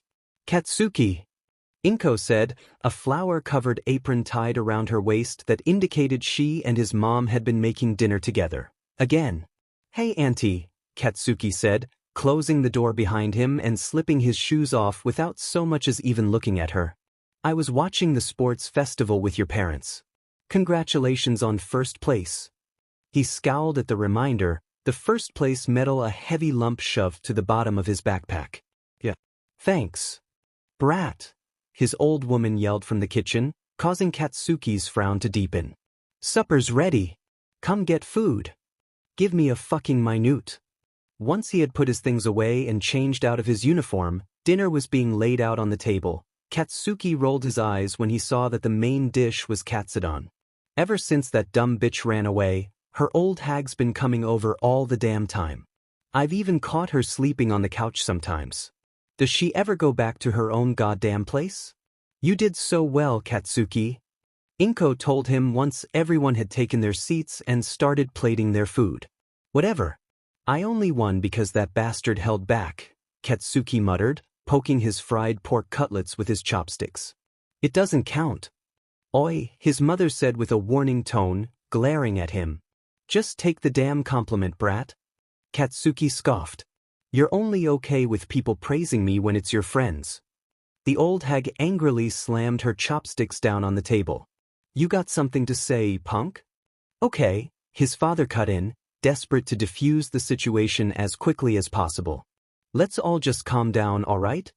There was an awkward stretch of silence after that. Inko kept glancing up expectantly at Katsuki as they ate, waiting for him to say something. Always fine, by the way, he sighed finally, relenting to the woman's quiet request. I dunno why she forfeit, though. Probably because that Todoroki kid had some kind of personal vendetta against her and she didn't want to put up with his shit. He clicked his tongue in annoyance, still miffed with her decision to drop out. Fucking coward. I can't believe you're still paying her tuition, his mother said, shaking her head. If this one, she pointed at Katsuki with her chopsticks, ran away from home, I'd cut him off entirely. It's her father that's paying for it, Inko explained sheepishly, unable to meet any of their gazes. You still haven't told him? I don't want to start any trouble. Well, you should. Honestly, Inko, you're too lenient with her. Why'd she run away in the first place? Katsuki asked, trying to sound casual. She still won't tell me. He failed to suppress a scowl. There's a lot of things she won't fucking tell me. It's not because of her transition. Inko hurriedly reassured, even though no one had leveled any accusations at her. I promise, I accept her unconditionally. We know, Inko, Katsuki's old hag said gently, which made him want to gag. Hearing the violent woman pretend to be soft was like listening to Howler Monkey try to sing. Inko sighed sadly. I just don't know. I don't know what I did wrong. You didn't do anything wrong. Katsuki rolled his eyes at his mother's words. It doesn't really make any sense though, his father said thoughtfully. Aoi doesn't strike me as the type of girl to do this sort of thing in the name of teenage rebellion. Maybe something happened and she just isn't telling you about it. I don't know, I hope not, Inko said, anxious. Whatever the reason, I hope she comes home soon. We all do. Besides, Katsuki will look out for her, his old hag said pointedly. Right, brat? Why should I? Katsuki shot back, agitated. She's not my kid. His mother glared at him. Katsuki. Please, Katsuki, Inko pleaded. Even with a quirk, I'm still worried about her. I don't want her to get hurt. Who cares? Katsuki yelled, finally snapping. It's not my job to keep your brat safe just because you're too damn weak to do it yourself. He was cut off by his father lunging over the table and striking his face hard enough to bruise. That's enough, Katsuki, he snapped with uncharacteristic venom in his voice, one of the few things that could actually make Katsuki flinch. Go to your room before I beat your ass, his mother roared. Fine, Katsuki hissed, tossing his chopsticks across the table, letting them clatter and roll on the wood as he pushed back his chair and stood, abandoning his half-eaten dinner. Thanks for the fucking food. I'm so sorry about that, Inko, his mother said as he stormed out of the room, not bothering to wait for him to be out of earshot. No, it's all right, Inko said softly in a pathetic tone that made Katsuki want to wring her neck. At least your kid still talks to you. He marched up the stairs and into his room, slamming the door behind him and ignoring his mother yelling at him for it. Having visions about your quirk was apparently not normal, which was annoying, because that meant Aoi had no resources at her disposal that could help her determine what had happened to her. She had asked Ajuru about it, if he had any visions of his own while under the influence of Shinsu's brainwashing, but he was just as confused as she was when she explained to him what she had experienced. The internet was no help either. Forums, articles, interviews, there was nothing she could find that talked about black voids or talking to a visual manifestation of your quirk. The closest she got to an explanation was a schizophrenia diagnosis, but she highly doubted that was the case for her. At least she hoped. There was also something hauntingly familiar about the vision that she couldn't shake, and it wasn't until she had gotten back to the apartment after riding the train home that she remembered the first time she had seen her dragon form. It had been after her attempt, during her 2-day-long coma.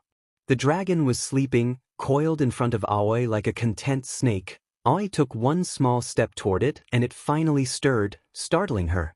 She backpedaled, watching the serpent sleepily raise its head to peer down at her. Is it time? It asked her. Is it time for what? Aoi parrot, confused. Is it time to wake up? Then she had, in fact, woken up, in a hospital bed. According to the doctors, her heart had stopped twice, once in the ambulance and again on the operating table. She hadn't thought about what she had seen back then, having been too focused on everything else that had been going on at the time to think about the dream she'd had. That's all it was then, a dream. It was just my brain making sense of my quirk awakening. It didn't explain why Ajuru didn't have the same vision, but how a quirk interacted with an individual varied from person to person. There were probably other people who had similar visions while being brainwashed without even knowing it that neither Shinso nor Aoi had met yet.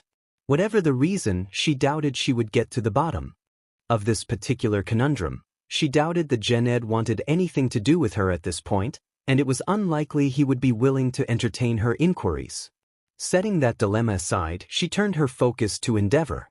She wanted to see what she could find on the internet about his personal life, specifically to see how he was able to cover up his quirk marriage. There had been no ceremony, and barely any news outlets or tabloids covered anything about their union. Apparently his wife, Rei, a gorgeous woman Aoi was both envious of and instantly infatuated with, though she would never admit that to Todoroki's face, was a Himura, which surprised her. The fact that Todoroki was related to Endeavor was impressive enough, But to find out he was also a Himura was even more astounding. Along with Yayorozu, it was the first time in Aoi's life she'd ever met actual nobility. Aside from those tidbits, however, there was little else to glean from public sources. In process of searching for information regarding Todoroki's parents, however, she stumbled upon something unexpectedly horrifying that shook her to her core, something he had omitted from their conversation. Tuya Todoroki, Endeavor's eldest child, had apparently tragically died in a forest fire at only 13 years old. A forest fire? He didn't have a fire quirk? There was almost nothing Aoi could find on him, unfortunately. All she knew was his name and how old he had been when he died. In fact, there was barely anything about any of Todoroki's siblings, or even his mother aside from her relation to the Himuras and her marriage to Endeavor. The number 2 hero had clearly gone out of his way to keep his personal life as private as possible, especially when it came to his family. It's like they don't even exist. There was so much she wanted to ask Todoroki, but she wasn't sure if it would be appropriate to interrogate him about his dead brother or his hospitalized mother, and if his reaction to her forfeiting was any indication, she was sure that their relationship wasn't at a point where she could casually ask about his other siblings. For the time being, the mysteries surrounding the Todoroki family would have to remain unsolved. As if on cue, Aoi got a notification from one of her hero news apps, drawing her attention away from the Todoroki family drama and onto a report from Hosu. When she saw what the headline for the article was, her jaw dropped in disbelieving shock. That's why he had to leave early. The notification headline read, Ingenium left in critical condition after near-fatal encounter with the hero killer. Kaizome passed a patrolling hero and pulled the hood of his sweater lower to obscure the top half of his face that was uncovered by his surgical mask. The pro nodded at him and gave an absent-minded greeting, but their focus was elsewhere, their head on the swivel as they searched the surrounding area for any sign of a villain or a civilian in distress. So they're finally bothering to patrol this area, huh? About time. Before Ingenium's hospitalization, no pro-hero bothered routinely sweeping this part of the city, but now that there was an S-rank villain on the loose, suddenly heroes were swarming the place. Originally, that was why Kaizome had tried laying low in this part of the district while evading the Ingenium's attempts to capture him, and it was why no one was around to reach him in time to provide backup before Kaizome had already slashed his spine and paralyzed him. He should consider himself lucky. Had I actually intended to kill him, his body would have been cold by the time his sidekicks found him. He turned a corner and stalked into the city plaza, a more populated area that had 2 patrolling heroes, a common sight in the more commercial parts of Hosu, and on one of the giant digital billboards was a recording of the UA Sports Festival. Reruns of the events had been playing on most local news and sports stations, replaying highlights of the events from each year's respective tournament. Kaizome scowled at the screen. Nothing more than a bunch of future frauds flaunting their power for attention. The teacher's lounge was mostly empty when Mr. Tanaka called Kaizome in to speak with him. So, you're aiming for the hero course? The older man asked, leaning back in his chair with an uninterested expression. That's right, Kaizome said, confused as to why his teacher wanted to talk about this with only him and not his other classmates as well. You wrote down that one of the schools you're applying to is UA. And? Their acceptance rate is infinitesimal. That's why I have backups. Why are you interested in UA in the first place? Kaizome narrowed his eyes at Mr. Tanaka skeptically. Why are you interrogating me about it? His teacher sighed, exasperated. Akaguro, I'm going to be straight with you. People from all over Japan are going to be taking UA's entrance exam, and a kid with a quirk like yours. I've been training. A kid with a quirk like yours isn't going to be able to compete with the kinds of powers the other examinees will have. If you had something flashier, you might have stood a better chance. So I just shouldn't try? Man, A+ teaching there, telling me not to bother to chase my ambitions. I'm telling you to be realistic. Oh yeah? You want realism? Without thinking, Kaizome punched Mr. Tanaka in the face, feeling the man's nose crumple like an accordion against his fist upon contact. Current Kaizome winced at the memory, embarrassed by his younger self's lack of control over his temper. Then, one highlight from the first year's festival in particular caught his attention. a green-haired girl forfeiting in the first match of the third round. His face contorted in confusion as the camera caught a closer look of her face, showing her pensive and troubled expression, and her name was printed at the bottom of the screen. Kaizome hummed thoughtfully, intrigued by the young heroling. He read the name printed at the bottom of screen. Aoi Midoriya? The next day, Aoi and her class were shown how many internship offers they had received after the sports festival. "No offers," she mumbled, staring dejectedly at the list of names projected onto the blackboard, her own nowhere to be found. "I guess this is what I get for all the stunts that I pulled. I should have known." "I mean, you did drop out," Mineta said, leaning over his desk to whisper to her. "Why'd you do that, by the way? Did you really not want to fight Todoroki?" Aoi and he spared a brief glance at the heterochromatic boy behind them in the back row, completely unfazed despite being at the top of the list with the most offers. "Not really, no." Mineta's brows furrowed together in confusion. "Seriously? You totally could have beaten him, though." Aoi shrugged, not wanting to get into the real reason she had forfeit. "Maybe." Then Midnight came in to take over the class and help them all come up with hero names, allowing Mr. Aizawa to retreat back into his sleeping bag and conk out. Aoi was conflicted. She hadn't thought about hero names at all since she had been diagnosed as quirkless. In fact, she hadn't focused on her public persona in the slightest, as proven by her lack of offers despite having made it to the final round of the sports festival. "I must have felt more hopeless than I realized. After all, why bother coming up with a hero name if you can't be a hero without a quirk?" Then her mind went back to the first battle trial, remembering what she had screamed at Kaken after she had thrown him over her shoulder. Aoi is the name of a hero. Some of Aoi's classmates were incorporating their names into their hero names, like Tsukuyomi and Uravity, so she tried to think of something similar. It was a second self-chosen name for herself, in a way. Then she had an idea and quickly scribbled the characters onto the small whiteboard she had been handed, before nervously making her way to the front of the class to show Midnight and her peers what she had written down. "A waryu," she stammered, forcing her voice to be as steady as possible. She wasn't sure she'd ever get used to public speaking. "The Azure Dragon," Midnight exclaimed excitedly, and Aoi flinched at the sudden increase in volume. "Another mythological homage, as well as something that fits both your aesthetic and your name. I like it." "But I thought the Azure Dragon was Siraiu," Hagakure piped up. "It gets the point across," Tokoyami said, shrugging. Aoi almost collapsed in relief and hastily wobbled back to her seat on anxious jelly legs. The cafeteria was at half capacity when she and her friends got there, and by the time they got their lunches and found a table, it was nearly full. "Where do you plan on going for your internship?" Uraraka asked Aoi as the trio sat down with their trays. "I haven't decided yet," Aoi admitted sheepishly. "I have a bad habit of getting indecision paralysis whenever I have to make a big choice." "What about you?" Uraraka grinned and punched the air. "I've decided I'm going to intern with the battle hero, Gunhead." Aoi perked up, intrigued. "You got an offer from him?" "Yeah." Uraraka reached down to absent-mindedly play with the hem of her skirt, smiling at her lap. "I'm glad people are giving me a chance, even though I lost my first match." She looked up to address Ida. "What about you, Ida? Who are you thinking about interning with?"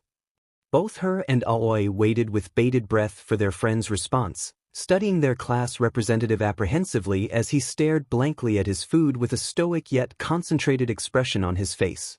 Are we allowed to ask him normal questions like this? Even after what happened to his brother? "I was considering doing my internship with the normal hero, Manuel," Ida said finally. "Isn't he based in Hosu?" Aoi said, alarmed by his answer. "Manuel's agency is one of the general choices for students who didn't get internship offers, but Ida did get offers, so that doesn't make any sense. Combined with the fact that he's in Hosu, there's no way it's a coincidence." "Ida, you're not going to do anything reckless, are you?" Uraraka asked anxiously. "I assure you both, I have no intention of doing anything brash or thoughtless," Ida said with a monotone, still refusing to meet either of their gazes as pressed his hands together in silent thanks before eating. I'm merely interested in him as a hero and wish to learn under him. His being based in Hosu is nothing more than a coincidence. Coincidence, he says. Aoi and Uraraka shared a concerned look, but neither one of them knew what to say in response. Can we push the subject? There's no way he's telling the truth.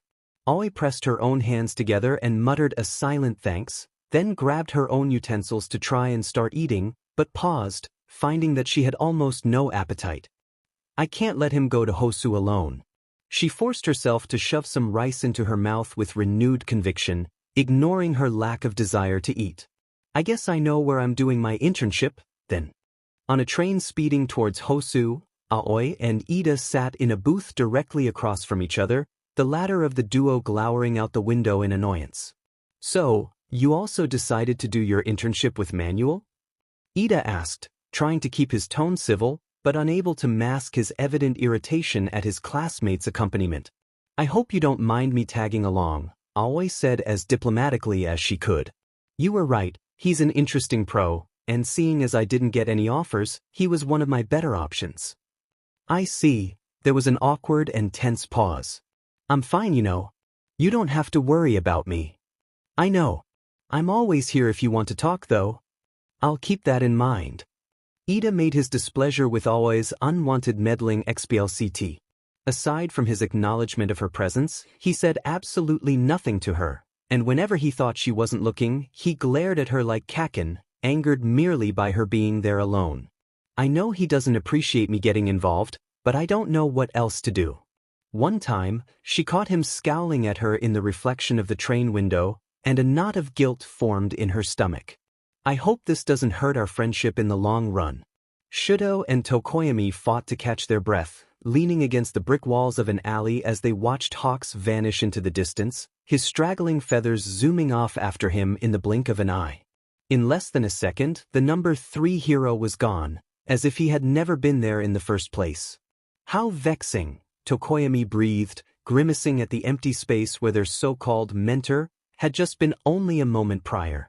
What was the point of taking us on as interns if he didn't actually plan on teaching us anything?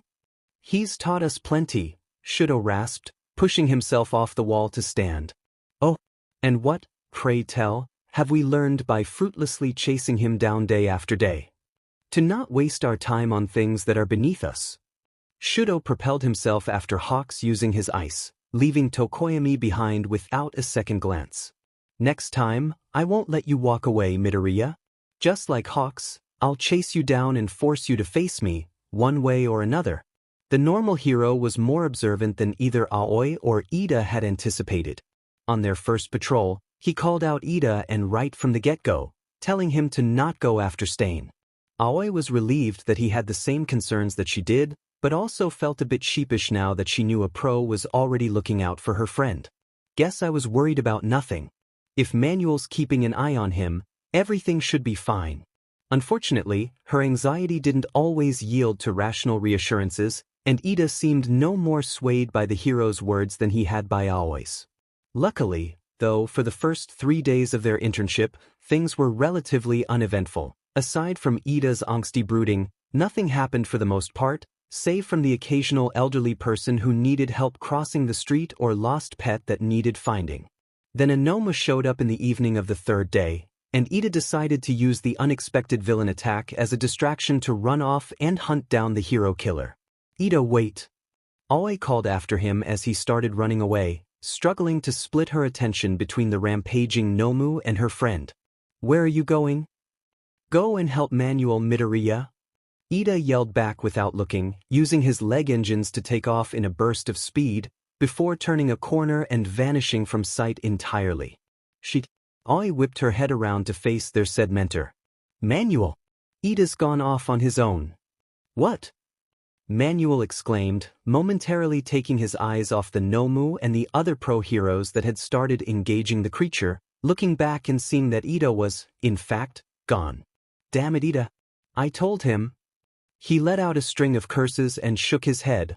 Aoi could see him internally debating what to do next before finally coming to a conclusion, albeit reluctantly. Go after him. Aoi was taken aback by the request. But what about the Nomu? Let us pros handle it. Besides, if there's a Nomu here, the League of Villains might be nearby. You have to keep an eye on him. If you two aren't back by the time the Nomu's been detained, I'll come and find you both. Keep your location on. Aoi was conflicted, not wanting to leave behind Manuel and the other pros to fight the Nomu, but also not wanting Ida to get hurt while out on his own, especially if this was another attack orchestrated by the League. Deciding it was better to not waste time arguing, she pulled out her phone and turned on her location. Yes, sir. She then flew off in the direction Ida went, keeping her head on the swivel, on the lookout not just for her friend, but for any other potential threats. That Noma didn't look as strong as the one at the USJ. Maybe if I transformed I could. Aoi slapped herself to break herself out of her thoughts, then shook her head the same way Manuel had. Stop it. This is no time to be thinking about what this. I need to find Ida. 60% of all of the hero killer's victims are found in alleyways, and based on the direction Ida was going, I'm guessing that means he's searching those kind of places. She flew up higher to get a better look of the city from a bird's eye view, peering into alleys, straining her ears and eyes for signs of trouble. When she heard Ida scream, she barreled toward the building she heard it coming from and looked down into a backstreet to find 3 people. An injured pro-hero, slumped against the wall of one of the buildings, a face-down Ida splayed out on the concrete floor, and an armored man standing over him holding a katana, poised to impale him. Stop! Aoi cried, dropping down into the alleyway and tackling the armed man to the ground. Kaizome yelled in alarm when he was suddenly body-checked by 5'0" girl who fell from the sky directly on top of him, pushing him off of Ingenium's younger brother and sending him hurtling to the ground. He hit the pavement hard, and he let out a silent gasp as all of the air in his lungs was knocked out by the impact. In his state of confusion of disorientation, his assailant took the opportunity to restrain him, straddling his back and grabbing his wrists to pin them down against him, both holding him in place and restricting his ability to use his hands. He instinctively tried to wrestle himself free, but the girl was unnaturally strong, not budging a centimeter even as he writhed beneath her. Midoriya? Ingenium's brother exclaimed, sounding as bewildered as Kaizome felt. I told you to go back. No can do, Ida. Midoriya shot back. Someone has to keep you out of trouble. Then I know it. Kaizome twisted his head around to glance over his shoulder to get a look at the girl above him, seeing a familiar set of green eyes and matching curls framing her face like a mane. It's that girl from the sports festival. She looks shorter in person. Do you mind? He grunted, glaring up at the UA student holding him down. You're in the way. I do mind actually. Midoriya snapped, lowering back at him. Heroes are going to be here any moment now, and I have no intention of letting you hurt my friend or that pro until they get here. Midoriya, stay out of this, please. Ida pleaded. He's dangerous. Then why are you here? To avenge your brother? And do what? Did you really think you stood a chance at taking down a villain who's killed pros with years of experience? We're just students, Ida. We're ants compared to him. The flattery is unnecessary, Kaizome drawled, trying to mask his mounting concern with aloofness. This is bad. She's stronger than she looks. If pros are actually on their way, I'm not sure I'll be able to free myself before they get here. Neither one of you should be here. Native chastised. Take your friend and leave, girl. You should listen to him, Kaizome told Midoriya, maneuvering his hand as much as he could to free the knife hidden in his wristband. If you stay, I won't spare you. I'm not letting you up, Midoriya said sternly, not having noticed the pocket knife slipping out from the band and into Kaizome's hand. Then don't say I didn't warn you. He flipped the knife open and managed to slip the blade between his wrist and Midoriya's palm flatways, managing to position it in such a way that allowed him to pull it back out and slice her hand through the material of her costume. She yipped in pained surprise and loosened her grip just enough to free his hand holding the knife. He brought it to his tongue and lapped up the blood on it, and he felt her go rigid on top of him as his quirk took hold of her, no longer able to engage her muscles to pin him down now that she was frozen. Wait, what? Midoriya exclaimed, startled. I can't move. I told you. Ida said, sounding panicked. His quirk, it's some sort of paralysis, Kaizome pushed himself onto his knees and bucked Midoriya off of him like an unruly horse, earning another yelp from the girl. In the short time it took him to get to his feet and retrieve his sword, however, he heard the sound of several footsteps running towards them, accompanied by the much older voices of pro-heroes. She wasn't bluffing. "Consider yourselves lucky, both of you," he told Native and Ida, sheathing his katana. "This young girl just saved your lives." He ran, scaling up the side of the building to start traversing the rooftops, putting as much distance between himself and the trio in the alleyway before their reinforcements arrived. Just as he was certain he was far enough away and he could no longer make out the sounds of voices, there was a screech and a chalk-white monster with wings, a beak, and an exposed brain sword overhead. It caught sight of Kaizome and started to circle him like a vulture. The villain let out a long and exhausted sigh. Tonight is full of annoyances, isn't it? There had been 3 Nomu, all of them weaker than the one that All Might had fought at the Uze, and all terminated by the end of the night. Endeavor, who had apparently been patrolling in Hosu to search for the hero killer, was responsible for the deaths of 2, but no one knew that the third was killed by. The only evidence found on the dead Nomu was a knife sticking out of its brain. Aoi had a suspicion about who it had been, but she had no proof to back her theory.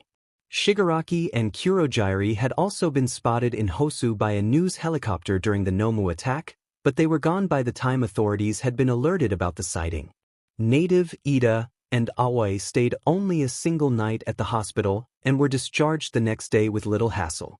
Your lucky Midoriya was there to intervene. Police Chief Tsuragami had told Ida after the trio had finished answering the police's questions regarding the hero killer. If not for her alerting the on-scene heroes as to what was happening and her timely arrival, I shudder to think what would have happened. Both Aoi and Ida ultimately decided to return to complete the rest of their internships, though Aoi had had to do some convincing on her part to get Magna to let her stay.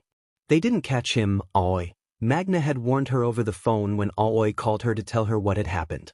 The hero killer could come after you to get revenge. Maybe, but that's why we're not doing evening patrols with Manuel anymore, Aoi reassured her. Besides, even if he does want to come after me, I think I can at least hold him off. She looked down at the notebook she was holding. A fresh one Magna had surprised her with last Christmas, numbered 14. After all, I know what his quirk is. On their way back to the normal agency, skirted in a police car, she and Ida sat in horrible silence. He refused to look at her at all now, regardless if she was looking back or not, and had not said a single word to her ever since she stopped Stain from killing him. "How's your arm?" Aoi asked, desperate for something to fill the unbearably tense quiet of the car.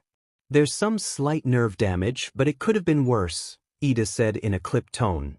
Then he let out a bitter huff of amusement. "Everyone won't stop telling me how lucky I am." Aoi winced, ashamed. "I'm sorry I didn't get there sooner." She reached out to touch his arm, but the minute her fingers brushed his sleeve, he recoiled away from her, somehow finding a way to put more space between them despite already being pressed up against the car door. Aoi wilted, her stomach roiling, shame tripling. "Please, just look at me, say something, Annie." Despite her silent pleas, Ida remained still as a statue, and made no attempt to continue the conversation. Aoi let her hand fall back into her lap in defeat. Ida groaned, having been left laying in an exhausted heap on the cold checkered floor by the time Gran Torino finally relented his seemingly endless barrage of attacks. "You're getting a hang of one for all surprisingly quickly," the older pro noted, and either Idru was delirious or he actually sounded somewhat impressed. "You take after Tashinori." "Thank you, sir," Idru grunted. When All Might had offered one for all to him, the man had barely finished what he was saying before Idru said yes. A chance to be the #1 hero's successor was an opportunity no one in their right mind could pass up, and in spite of the young man's self-doubt, he refused to let any internal conflict stop him from carrying on the symbol of peace's torch. The night after he had received the quirk, however, he'd had a worrying dream that he hadn't been able to stop thinking about. Idru saw a circle of 8 thrones in a black void, 6 seating men, 1 seating a woman, and the last having an unidentifiable glowing figure sitting in it. "Damn it!" one of the men, a tall and broad man with goggles on his head, swore, a concerned scowl on his face. He already has a quirk. He won't be able to unlock One for All's full potential, a black-haired man in a blue coat lamented. No matter, a white-haired man with startling green eyes reassured. The base quirk combined with the one he was born with make for a powerful combo. Even without the rest of your powers, he's more than capable of taking on All for One.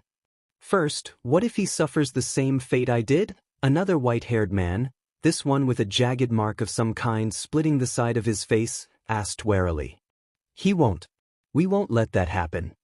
Are you suggesting we purposefully weaken One for All? The woman asked, her tone pensive. We have to, an orange-haired man that looked like Bakugu said. Otherwise, Ninth could die. Aijiro had discussed his dream with All Might, and while his new mentor was just as anxious as he was about what he had seen, he told him not to worry about it for the meantime, and to instead focus on training with One for All. Ready to throw in the towel? Gran Torino asked, peering down at the still-breathing boy. Aijiro forced himself to push off the ground and stumbled back to his feet, a weary but determined grin on his face.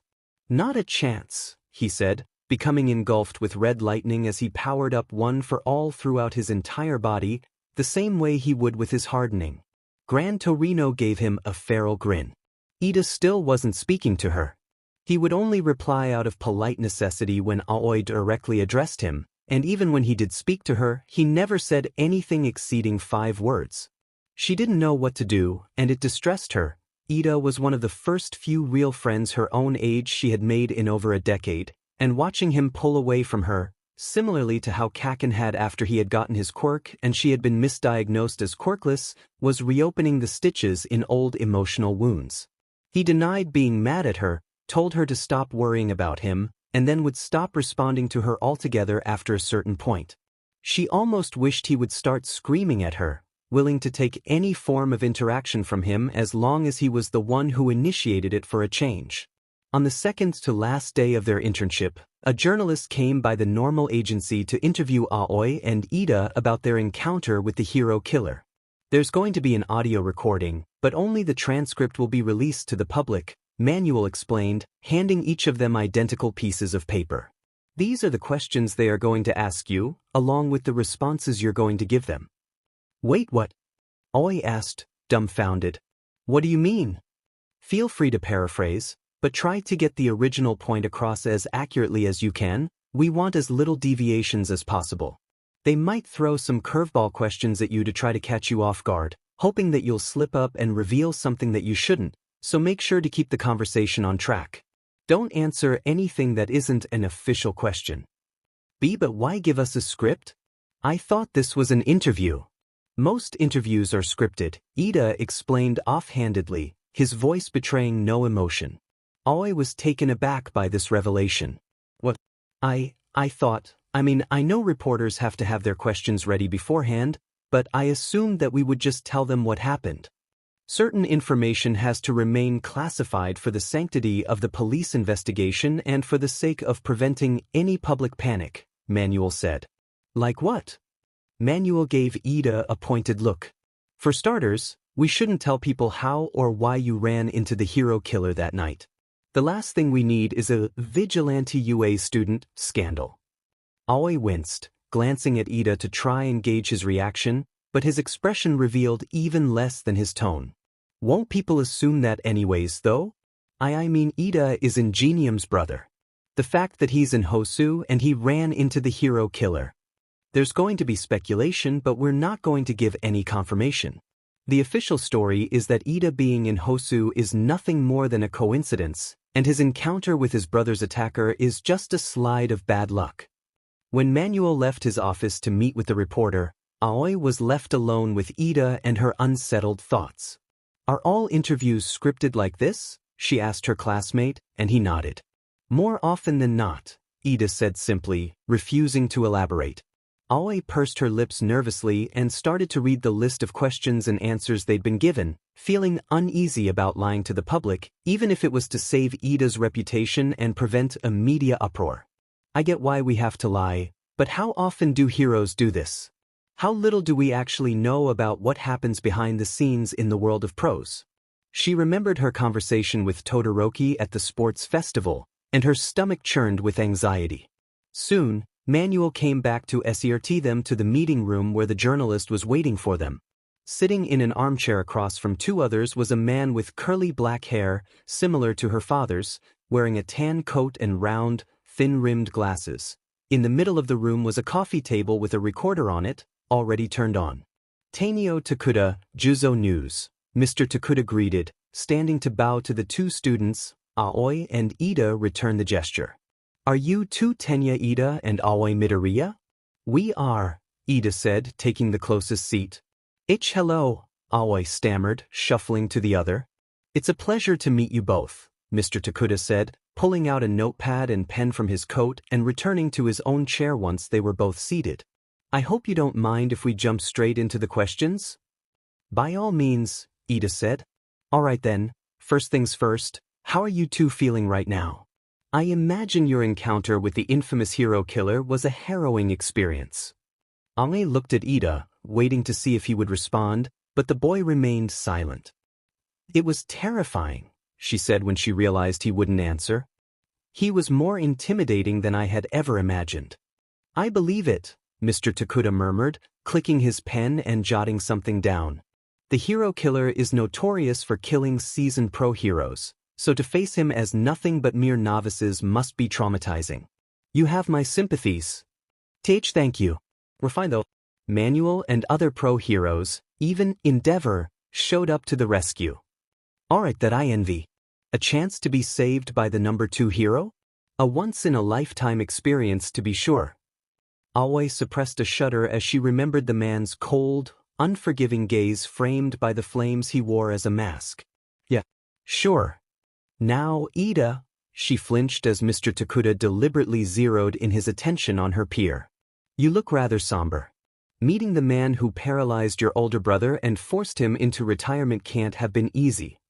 Aoi's pulse spiked with panic, and she hastily scanned the list folded in her hands to see if she had missed a question. That wasn't part of the script. I consider myself horribly unfortunate to have almost met the same fate as my brother, Ida replied robotically, a rehearsed answer to a different question that hadn't been asked yet. I wonder if the hero killer has a personal vendetta against my family specifically, and has been targeting us specifically. Why did you decide to choose to participate in an internship in Hosu, then? Right after your brother's injury? Mr. Takuda asked skeptically, narrowing his eyes at him. Was this encounter bad luck? Or were you intending to get revenge? I assure you, revenge was the farthest thing from my mind. My longing to intern with Manuel was completely separate from any feelings I have about my brother's injury and the hero killer. So this was, what, nothing more than a coincidence? Ida's met Manuel for a long time. Aoi blurted out, desperate to disprove the man's suspicion. He weighed the pros and cons of coming to Hosu after what happened to his brother, but ultimately decided that it was worth the risk. And was subsequently proven wrong, then. That's unfortunately true, but it wasn't his fault or anything. What about you? Aoi was caught off guard, not even bothering to check the list this time. What about me? Why did you come to Hosu? Did you want to get a chance to fight the hero killer? Oh, no, not at all. In fact, I was hoping he was going to be long gone by the time Ida and I got here. So then why did you decide to intern with Manuel? Why not play it safe and choose somewhere far away from the villain's last known location? I can't tell them what the real reason is without exposing Ida. She was worried about me, Ida answered for her. She assumed I was planning on going after the hero killer and decided to follow me to ensure I stayed out of trouble. Sounds like she succeeded, Mr. Takuda said with a smile. You're lucky she was there to stop the hero killer. Ida glowered. And the hero killer is lucky that she let him get away. Both Aoi's and Mr. Takuda's eyes went wide with shock. Aoi felt her eyes sting with shame and her stomach turn into lead. He feels that way? The hero killer is incredibly strong, Aoi said, more to defend herself against Ida's statement than to satisfy the journalist. As stronger than I anticipated. I told you to leave, Ida hissed, finally turning to glare at her. She flinched under his hateful gaze. I warned you that he was dangerous. I was just buying time for Manuel and the other heroes to arrive.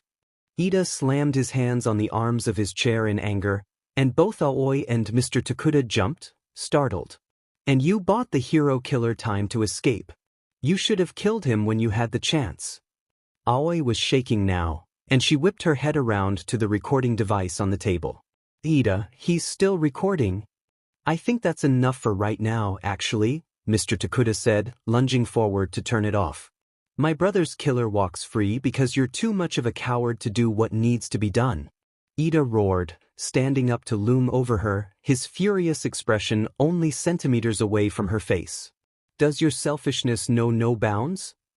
Aoi couldn't breathe, as though the wind had been knocked out of her despite not having been moved from her seat. Tears finally spilled, and when Ida saw that she was crying, his anger momentarily flickered away and was replaced with guilt. Manuel burst into the room when he heard the yelling. What's going on? He demanded. I think it's best if we take a moment to, Mr. Takuda began. He was cut off, however, when Aoi leapt out of her chair and made a break for it, bolting past Ida and Manuel to get out of the room. Waryu, the normal hero called after her, but she ignored him as she aimlessly ran out of the agency building, hiccuping as tears started to stream down her face. The phone rang 3 times before it was picked up. Who is this? Jiren's voice on the other end asked. Stendhal, Kaizome said, pushing himself off the inside wall of the phone booth he'd been leaning against. Jiren let out a laugh of genuine surprise. Haven't heard that name in a while. Can you get me in contact with the League of Villains? Whoa, what's this? Last I heard, you wanted nothing to do with them. I changed my mind. Wait, seriously? What brought this on? None of your business. Just tell them to meet me on the water tower where we last saw each other. You know, I always miss these little chats of ours. Tomorrow evening. Sundown. If they're not there, I'll assume they said no. Kaizome hung up before Jiren could respond, slamming it back on its hook and scanning the area around him through the glass of the booth to make sure no one was eavesdropping. I may not know what your game is, Shigaraki, but whatever it is, you'd better believe I'll be there to stop you. Earlier that day, Kaizome was livid. Every news station, tabloid article, and gossip column was convinced that he had joined the League of Villains, and that the Nomu attack on Hosu, which just so happened to conveniently overlap with his being spotted in the same city, was a coordinated operation. Ridiculous. As if I would ever ally myself with those creedless thugs. He knew he had to leave Hosu to continue his crusade somewhere far away and far removed from where he was now, but he had to be careful. He had let some of his victims survive in the past, but none of them had been cognizant enough to give any detailed descriptions of him. Now, however, 3 people had clear memories of what he looked and sounded like. The new police sketches that had been released to the public were scarily accurate, and Kaizome would be lying if he didn't admit that his paranoia had skyrocketed in light of recent events. He'd added a pair of sunglasses to his disguise, which were more like tinted goggles, because he needed a pair that had a band to wrap around his head to make up for the fact that he had no nose to balance them on. On paper, it wasn't much of a difference, but it made it so that his face was now completely obscured. Even with these extra measures taken, however, he made a point to avoid people as much as possible. When an intercity train pulled into the station he was waiting in, he went out of his way to find the least populated car he could find. It was a long way away from rush hour, so he was luckily able to find one with only 1 passenger inside. For a moment, he didn't recognize who it was, just a curly-haired girl hunched over in her seat, her face buried in her hands and her shoulders shaking, as if she was crying. When she heard him board, however, she finally looked up, and a pair of familiar yet puffy green eyes met his. It's her. Midoriya sniffled and wiped her nose on her sleeve, now trying to avoid his gaze. Kaizome waited for a reaction, for her to somehow see through his disguise and recognize him, but nothing happened. She doesn't recognize me. Can I help you? Midoriya asked suddenly, her voice croaking from rawness. What? Kaizome asked, momentarily panicking at being unexpectedly addressed to by her. Sorry, It just looked like you were waiting for something from me. Are you? No, I was just lost in thought. Kaizome mentally berated himself for the slip-up, trying to seem as inconspicuous as possible as he searched for a seat. He debated finding one as far away from Midoriya as possible, but in spite of his apprehension, his curiosity was getting the better of him. Why is she so upset? Did something happen? Coupled with the questions he already had about her, why she had forfeit during the sports festival, why she had been so determined to protect her friend and the other hero even under threat of death, his fascination was near insatiable. Ultimately unable to deny his growing intrigue, he hesitantly plopped down in a seat in the booth directly across from Midoriya's, the only thing separating him and her being the aisle between them. I have to be careful. One wrong move, and I could get arrested. As discreetly as he could, he pulled out the knife that still had her dried blood on it and hid it in his sleeve, prepared to paralyze her and make a break for it in case anything went awry. It'd be difficult to get off the train, now that the doors had closed and it was pulling out of the station, but it wouldn't be the first time he'd had to smash a window and escape a moving vehicle, even at this speed. Why are you crying? Kaizome asked, pitching his voice up slightly to sound casual and out of character. I'd rather not talk about it, Midoriya said softly, staring dejectedly at her shoes. Understandable. Whatever the reason is, however, you have my condolences. Thank you. Kaizome tried to find something else to talk about to stop the conversation from dying out, when he noticed her bandaged palm. The one he had sliced. What happened to your hand? Midoriya looked down at her injured hand, her gaze unfocused. It's a long story. She sighed and shook her head. I'm sorry, you're being so nice, and I'm being so vague. You don't have to apologize. Actually, can I ask you something? It might be a bit weird for me to ask a total stranger this, but I don't know who else I can talk to about this. Kaizome perked up at this. Please ask away. Midoriya let out a deep sigh, still staring at her hand. If a hero saves someone but a villain gets away, did the hero do the right thing? Kaizome's eyes widened in realization. She's referring to our encounter. Of course they did, he said, trying to hide the full weight of the conviction behind his words, not wanting to sound too much like his impassioned villain persona. A villain can be captured any day, but people can only be saved once. Protecting people should always be a hero's first priority. Midoriya's expression and posture changed. Some light returned to her eyes, and tension in her shoulders he hadn't initially noticed softened. You really feel that way? I feel that way because it's true. Anyone who prioritizes a villain over a civilian, in my opinion, isn't a hero, they're just a mercenary in spandex. Stopping villains is important. Kaizome's gaze hardened underneath his disguise. Not more important than saving those in need. Midoriya tried to suppress a grin, but she ended up with a small smile anyways. Thank you. It helps to hear that. Why would you ask something like that? What brought this up? He didn't say. It's kind of random, anyways. It just... She sighed again. Sometimes, it feels like no matter what I do, I always mess things up somehow. Even when I think I'm doing something right, I end up doing something wrong. It's like I'm Sisyphus, and every time I get to the top of the mountain, the boulder I've been pushing up just rolls all the way back down, and there's nothing I can do to stop it, no matter how hard or how many times I try. I doubt that's the reality of your situation, whatever it may be. I hope that's the case. Kaizome's brows furrowed together in puzzlement, the girl's vulnerable admittance leaving him with even more questions than answers. Can you answer a question? Just out of curiosity. Oh, of course. You're a student at UA, correct? I am. How could you tell? You competed in the UA Sports Festival, right? Midoriya, was it? It was all over TV and the internet. Midoriya chuckled weakly in sheepish embarrassment. That would give it away, wouldn't it? I'm still not used to people recognizing me in public like this. Tell me, why do you want to be a hero? To help people like all. She cut herself off suddenly, her expression shifting to a more neutral emotion, but Kaizome didn't know why.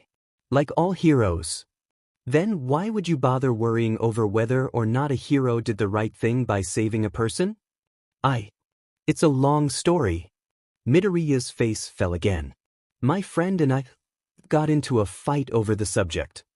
Is that why you were crying? Yeah. There's a lot I can't say about the situation, but the gist of it is that I tried to save him, and in doing so, I let a villain get away. Kaizome resisted the urge to scoff. That's not how I remember it.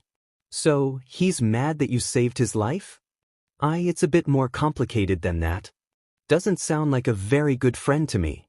Should have killed that pompous brat when I had the chance. It's not his fault. He's going through a lot right now, and Midoriya shrank back in on herself, as if she was trying to disappear into her seat. A part of me wonders if I could have done something differently, if there was a way to stop the villain and save my friend at the same time. She started to tear up again.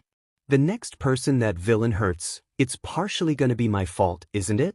It was moments like this one that made Kaizome feel well and truly like a villain, that she, someone who had the potential of a true hero, would blame herself for whatever he did next, stirred an old sense of guilt he kept forgetting he still had.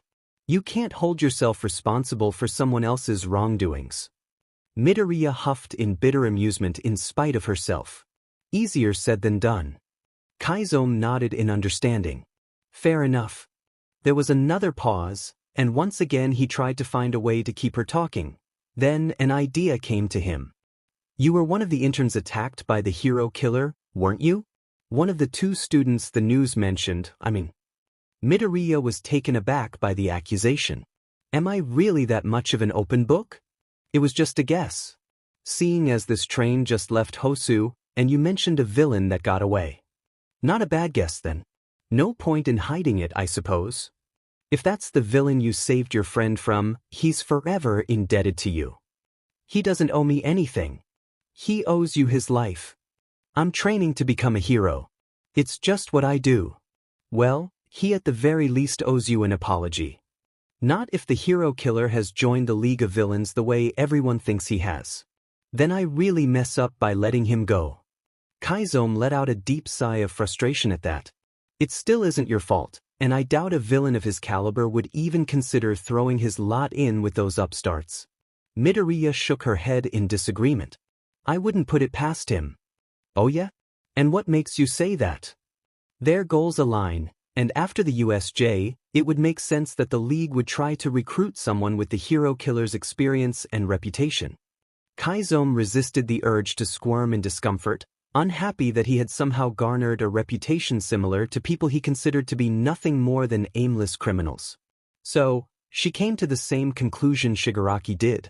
Do you really think that they're at all alike? Midoriya nodded. The League may lack the hero killer's experience, but their hatred for heroes is identical.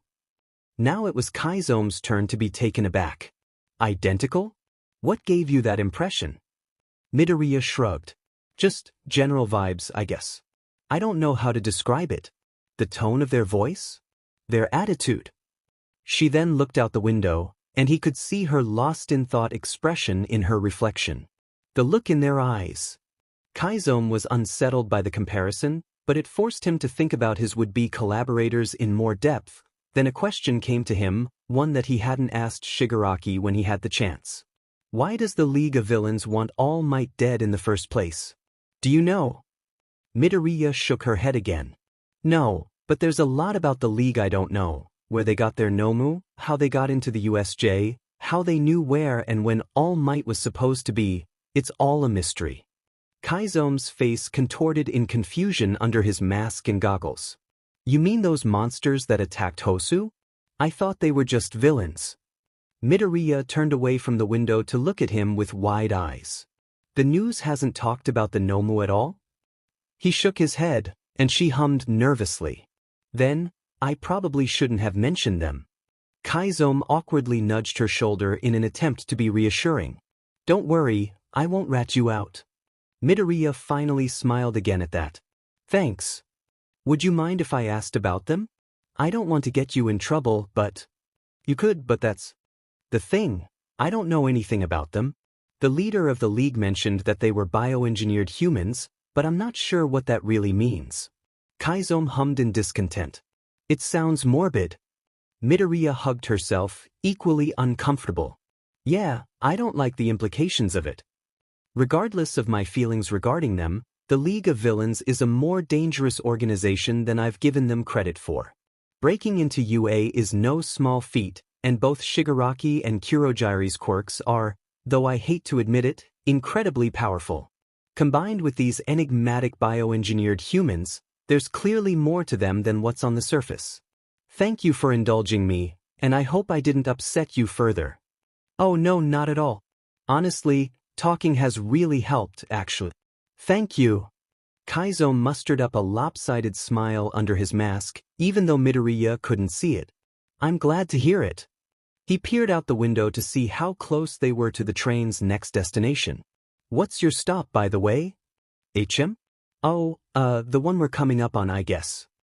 It didn't check which train I got on, so I need to switch lines so I can head back to Hosu. What about you? Same as you. I didn't notice until now, but I think I forgot something back there. Oh, well, I hope you find it. If you need any help, feel free to come by the normal agency. I'll keep that in mind. Why aren't you and Ida talking anymore? Uraraka demanded. You haven't even looked at each other since you got back from Hosu. Once at the top of the stairs, Aoi opened the door to the roof and stepped out into the warm summer breeze that greeted the two girls. Technically, they weren't allowed to eat lunch up there, but no one had stopped them on their way there, and it was easier to avoid Ida here than it would be trying to awkwardly navigate the cafeteria so as not to sit too close to him. He asked me to give him space, Aoi said dismissively, talking around the subject without directly broaching it, both for the sake of Ida's privacy and her own sensitive feelings about it. His brother's forced retirement and paralyzation have taken a serious toll on him, and he said he needed room to process. Something happened between you two during your internship, Uraraka accused, closing the door behind her. Why won't you tell me? Aoi shrugged, trying to seem nonchalant as they set their lunch trays down on the floor to sit and eat. It isn't really my story to share. So, he's just ignoring us now? He's ignoring me. I'm sure if you talk to him. So he wants space from just you. Yeah. And you can't tell me what happened because, reasons. It's personal. Uraraka sighed in exasperation. This is the sports festival all over again. Why do boys have to make things so needlessly complicated? Aoi half-heartedly huffed in amusement. Your guess is as good as mine. Before she and Uraraka had fully sat down, however, she found herself drawn to the edge of the roof, curious to see what the school looked like from up high. It really is gorgeous up here, isn't it? Uraraka followed her gaze, her interest also piqued. It is. The duo momentarily set their lunches aside and made their way to the railing, taking a second to admire the sprawling sky above them and the courtyard below. It reminded Aoi of flying. Both girls were left in silent awe by the sight. Pray that you'll be born with a quirk in your next life, and take a swan dive off the school roof. Aoi recoiled from the edge, as though she had been electrocuted. Everything okay? Uraraka asked worried. I'm fine, Aoi stammered, pivoting away and heading back to where they had left their food. Let's just eat. Whatever you say. Are you sure putting Midoriya and Bakugo in the same group is a good idea? Namuri asked, trailing after Shoyuta into the teacher's lounge. Are you going to question every decision I make about my students? Shoyuta shot back, irritated. I've seen the way Bakugo treats her. They don't just not get along. He hates her, and it's completely one-sided. Hate is a strong word. Shoyuta, Bakugo bullying Midoriya makes your rivalry with that Akaguro boy in your first year look like a playground squabble. Shoyuta plopped down in his desk seat and tossed the folder he was holding onto his keyboard. You remember that? Namuri sat down at her own desk and placed a hand against her bib. Of course I do. Watching my underclassmen compete always made my chest swell. Shoyuta rolled his eyes. Okay, moving on from that, my point still stands. They need to learn how to deal with each other. And I still say it's unfair to force an innocent girl to deal with her tormentor alone during one of the most stressful exams of the year. No, pitting two of my dumbest students against the principal is unfair. At least Kaminari and Ishido get along. And if they end up distracting each other by quoting memes and acting like fools the entire time, that'll be to their detriment. Shoyuta. She's going to have to deal with people like Bakugo in the future anyways. Better we prepare her now then. She's already dealing with it. Shoyuta flinched at Nemuri's sudden outburst, though she seemed immediately apologetic for startling him. Sorry, but you aren't paying attention. You think she's not already used to people like Bakugo? She deals with him every goddamn day, and has been doing so since middle school. We don't need to prepare her for something she constantly lives with. That'd just be arrogant of us. Shoyuta raised an eyebrow at her. Are you saying I'm arrogant? Nemuri crossed her arms over her chest. Well, you certainly fit the part right now, don't you? Look, the decision's already been made. Even if she fails, she'll be graded fairly with Bakugo's temperament in mind, and if she passes, then she'll have more than earned it. What part of don't lose their trust did you fail to grasp? They'll trust me when I trust them. Let them earn my trust first. His fellow hero and teacher sighed, and the conversation ended there, much to Shuta's relief. With the silence, however, doubt slowly began to creep up on him.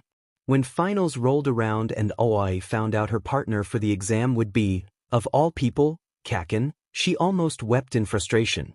Seriously? Of all the people to pair me with? Do the teachers want me to fail? The bus ride to the faux city where the two of them would be fighting all might felt longer than it actually was, the vehicle being filled to the brim with tense silence. Kaken glared at the floor, just as displeased, if not infinitely more so, as Aoi was at their current predicament. It was like he had a sixth sense, though, every time she even glanced at him, he'd glare up at her, and wouldn't look away until she did so first. Aoi's leg bounced a mile a minute, and her stomach was a roiling storm of dread. I'm going to fail. And if I fail, Kaken will too, and then he'll take it out on me. She forced herself to seek in as big a breath as she could and held it for a few seconds, before slowly letting it out, trying to force her racing heart to slow itself. She repeated the process again and again, the way Magna had taught her, but sometimes her anxiety was so strong that nothing short of getting shot with a horse tranquilizer was enough to dampen it. Will you effing stop? Kaken snapped suddenly. Stop what? Aoi asked, wondering what it was she had done this time. Your leg. It's annoying. Kaken looked down at her. Bouncing leg. Aoi brought both of them up so that she was sitting cross-legged on the bench. Now, however, her knee was bouncing. Kaken scoffed, but ignored her, so Aoi took the win. Do I have any good memories of you? You're amazing, that I can't deny, but why does a part of me still cling to you? For me, Izuku? Her mother pleaded, using the same desperate tone she always used whenever she wanted Aoi to do something. He don't like me, 3-year-old Aoi said, nervously glancing across the playground where Kaken was screaming as his own mother yelled at him, furiously scrubbing away at the dirt on his face with a handkerchief until his skin turned red. He's just a bit blunt, that's all. Auntie Mitsuki was the same way, and we turned out to be best friends. Trust me, once you get past the gruff exterior, you'll find that there's no better friend you can ask for. But Kaken isn't like Auntie. Izuku, her mother sighed, a sign she was already tired of the topic.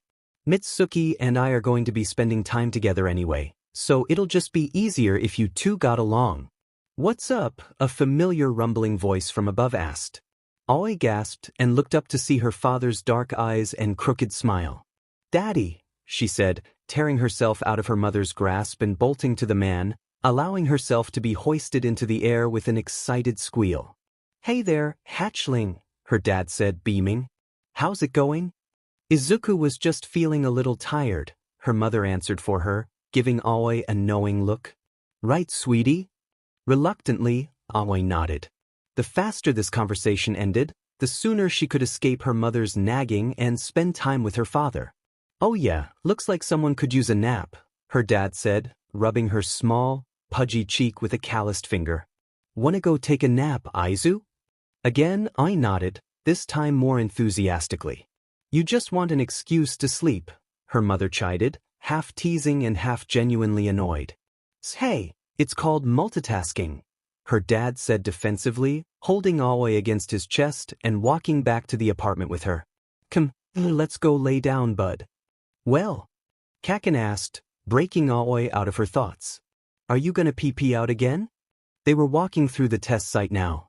All Might was somewhere in there with them, but they had no idea where. So for now, they were entirely alone. What do you mean? Aoi asked, still jittering and on edge. Don't play dumb, Kaken growled. Are you gonna sandbag the way you did at the sports festival? And when you fought Stain? Aoi tensed up defensively, a mixture of hurt, guilt, and anger rising in her. You weren't there when I fought Stain. Kaken sighed. Look, you can bitch and them about not wanting to hurt villains all you want. Aoi did a double take when he mentioned what she had spoken about with Todoroki. When did I tell you? But I swear to God, if you and your sanctimonious bullshit get in my way of passing this stupid ifing test, let me guess, blow my butt to smithereens? Faster than Aoi could react, Kaken backhanded her. She stumbled back in painful surprise, and was grateful that her super strength gave her some resistance against impacts, especially considering how much more power Kaken's hits had with the added weight of his gauntlets. Let me finish, the blonde barked. Jesus Christ, do you ever shut up? He was then cut off, however, by a ginormous gust of wind, stronger than a hurricane hitting them full force. You want to recruit the Bakugo kid? Stain asked warily, glancing over from where he was leaning against the brick wall in the corner of the bar. Tamura, who had pillowed his head with his arms on the bar while Kurogiri mindlessly organized glasses and bottles, made a questioning sound. You sound skeptical, he noted with mild interest. Stain's seemingly permanent scowl deepened. He embodies everything I despise in both heroes and villains alike, a glory hound who prioritizes personal gain over the people around him. He's strong. We need strong allies, senpai. Alliances are hard to maintain with people you can't get along with. Who says we won't get along? You just told me he attacked you and Kurogiri during your attack on the USJ. That implies a lack of potential for camaraderie. Tamura waved him off dismissively. Water under the bridge. We'll overcome our differences the same way you and I did.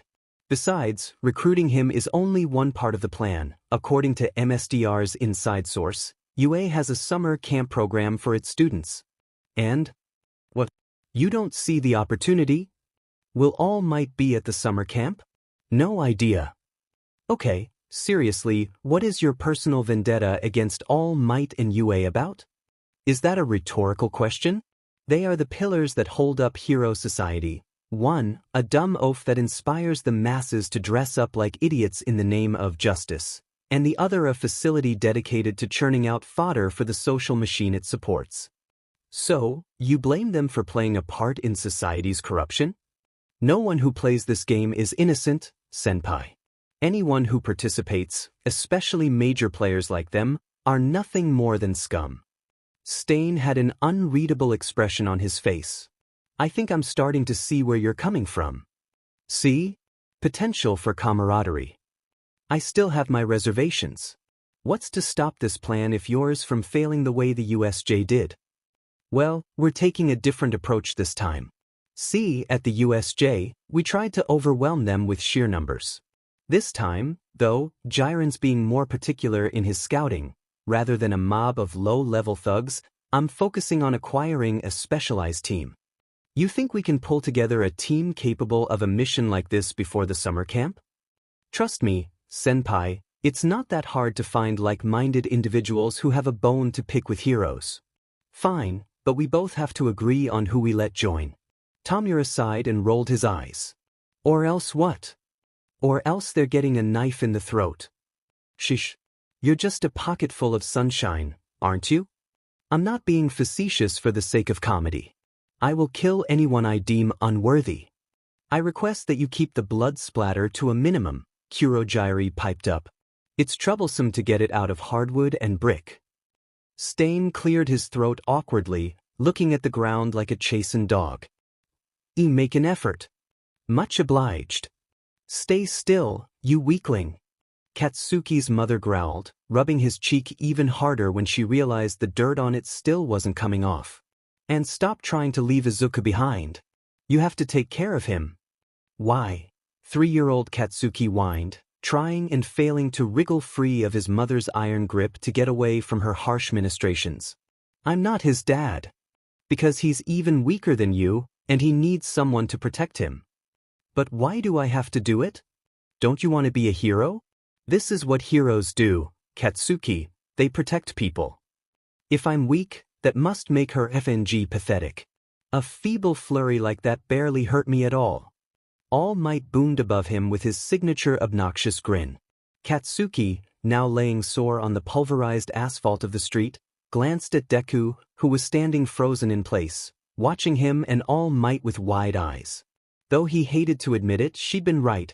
Attacking All Might head-on hadn't gone in his favor. Why do I always get burdened with you? Never asked to be made responsible for your useless but. So, what should we do? Satu asked, searching the faux city they had been dropped off in for any sign of Cementos. Should we try and capture him? I dunno, Idru said, staring at the ground with his arms crossed over his chest, deep in thought. That might not be the best course of action. What makes you say that?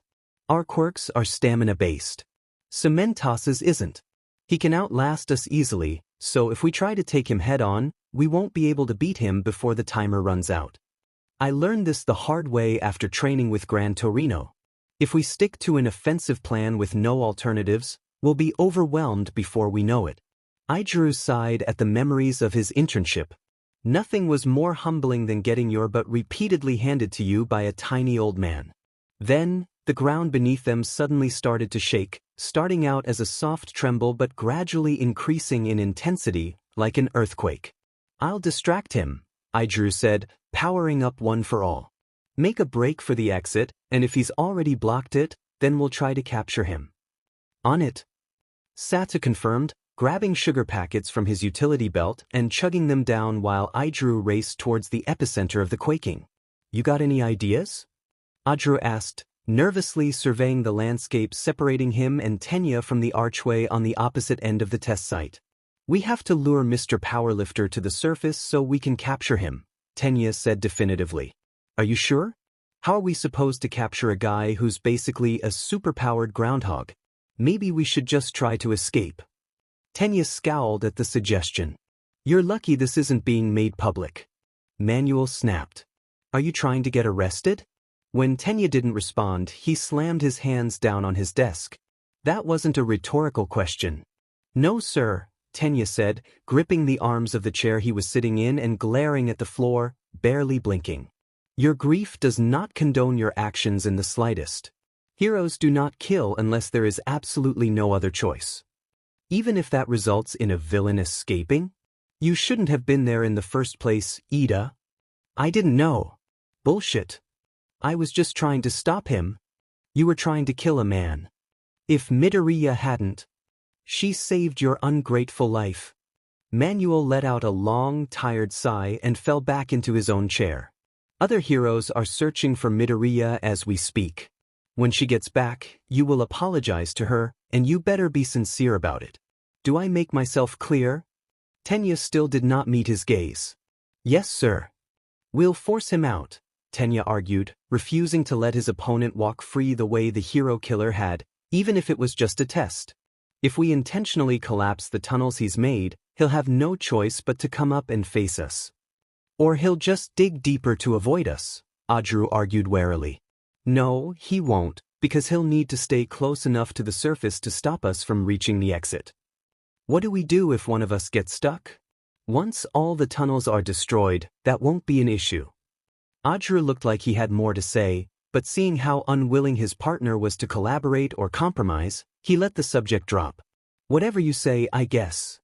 Shudo heard the sound of heeled shoes running towards him, and looked up to see that Yaoyorozu had returned, panicked and breathing. What the hell are you doing? He barked, frustrated she had come back instead of escaping the way he had instructed her to. I told you to get out of here. I'm sorry. Yaoyorozu stammered, wilting under his scrutiny. I didn't know what to. Hurry up and let me down before Mr. Aizawa gets back. Flinching at his tone and volume, Yaoyorozu rushed to comply, hurriedly untying Mr. Aizawa's capture weapon and lowering him down so that he could carefully land without falling on any of the caltrops their teacher had left behind. "What should we do?" she asked next. "Listen to what I say next time," Shudo said in a low, menacing voice, making his displeasure with her as evident as he could. Yaoyorozu further shrank in on herself. The timid, remorseful girl next to him hardly resembled the confident recommendation student he had voted for earlier that year. "I'm sorry." Mom, 6-year-old Aoi said, jumping up and down and holding a poster up for her mother to see. "Look." Her mother leaned down and took the flyer from her. "A martial arts class?" she read aloud. "You want to go?" Aoi nodded vigorously, but the woman hummed nervously, unsure. "I dunno, what if you get hurt?" "I won't. I promise." "Izuku, the other kids will have quirks. What if one of them uses theirs on you and you get hurt?" "They won't. It's a no-quirk class, so people can't use them. But there could still be an accident." "But Mom." Her mother leant down again to pat Aoi's head, attempting to be reassuring but coming across as condescending. "Sweetie, you don't need to learn how to fight. As long as you have Kaken, you'll be fine. He'll keep you safe." Aoi's heart sank with disappointment. But I want to keep myself safe." Her mother set the paper down on the counter and went back to doing dishes, once again ignoring her. "Don't worry, baby. You won't have to. I never asked for a handler. Why did I need to be looked after like a dog? Just because I didn't have a quirk at the time. You'll soon join him, young Midoriya," All Might said, startling Aoi out of her thoughts. It was intimidating, watching him so handily take down Kaken in mere seconds with little to no effort. Aoi took a few steps back, trying to decide if she should fight or run, but All Might just grinned, a sight more terrifying than it had any right to be. Is this how villains feel when facing him? "What? Are you going to abandon your partner and run?" The number one hero taunted with an uncharacteristically sadistic tone. "So, you're going to abandon me and run?" Aoi stumbled backwards away from Kai, unable to tear her gaze away from the man's predatory golden eyes boring into her. He reached down and started to pull off one of his gloves. "Do you honestly think I'm just going to let you leave?" The Yakuza leader drawled in an even voice, his calm demeanor masking the malicious intent behind his words. Aoi froze, suddenly realizing that All Might's own expression, for some reason, reminded her of the other man, despite having not thought about him for over half a year. "But why am I reminded of him?" Instinctively, she started to shift. Transforming gave her a floaty sensation, the way it usually did, as she felt herself start to expand to her full draconian size. "Oh my!" All Might exclaimed, both he and Kaken staring up at her with wide eyes when she had fully changed into her dragon form, the duo now nothing more than two tiny figures beneath her. "It's even larger in person. And not that you look any heavier or anything." Aoi ignited her entire body, the first time she had done so in front of any of her teachers or peers, ensuring that he couldn't grab her without burning himself in the process, and the man let out a comically high-pitched scream of alarm. Then she all but hurtled herself towards the exit, zooming through the archway before All Might could react. She quickly detransformed when she heard the announcement that she and Kaken had passed, gulping in a large breath and holding it, the same way she had done on the bus. Don't think about him. Thankfully, All Might approached her shortly afterwards, an eerily silent Kaken tailing after him. "I'm embarrassed to admit that I underestimated you," the pro lamented, rubbing the back of his neck sheepishly, oblivious to any inner turmoil his students were facing. "You've really been holding out on us, huh?" I promise, I'm not underperforming on purpose," Aoi said hurriedly, simultaneously rushing to defend herself yet grateful for a distraction to prevent her from going back to thinking about overhaul. It's like 13 said, some quirks are really dangerous." She stared down at her hands. "Being a late bloomer, I was able to compare my experience as an average person to, well, what I later became, and the difference, if I'm being honest, it scared me. You know that speech the hero Kal-El made? The world of cardboard, one."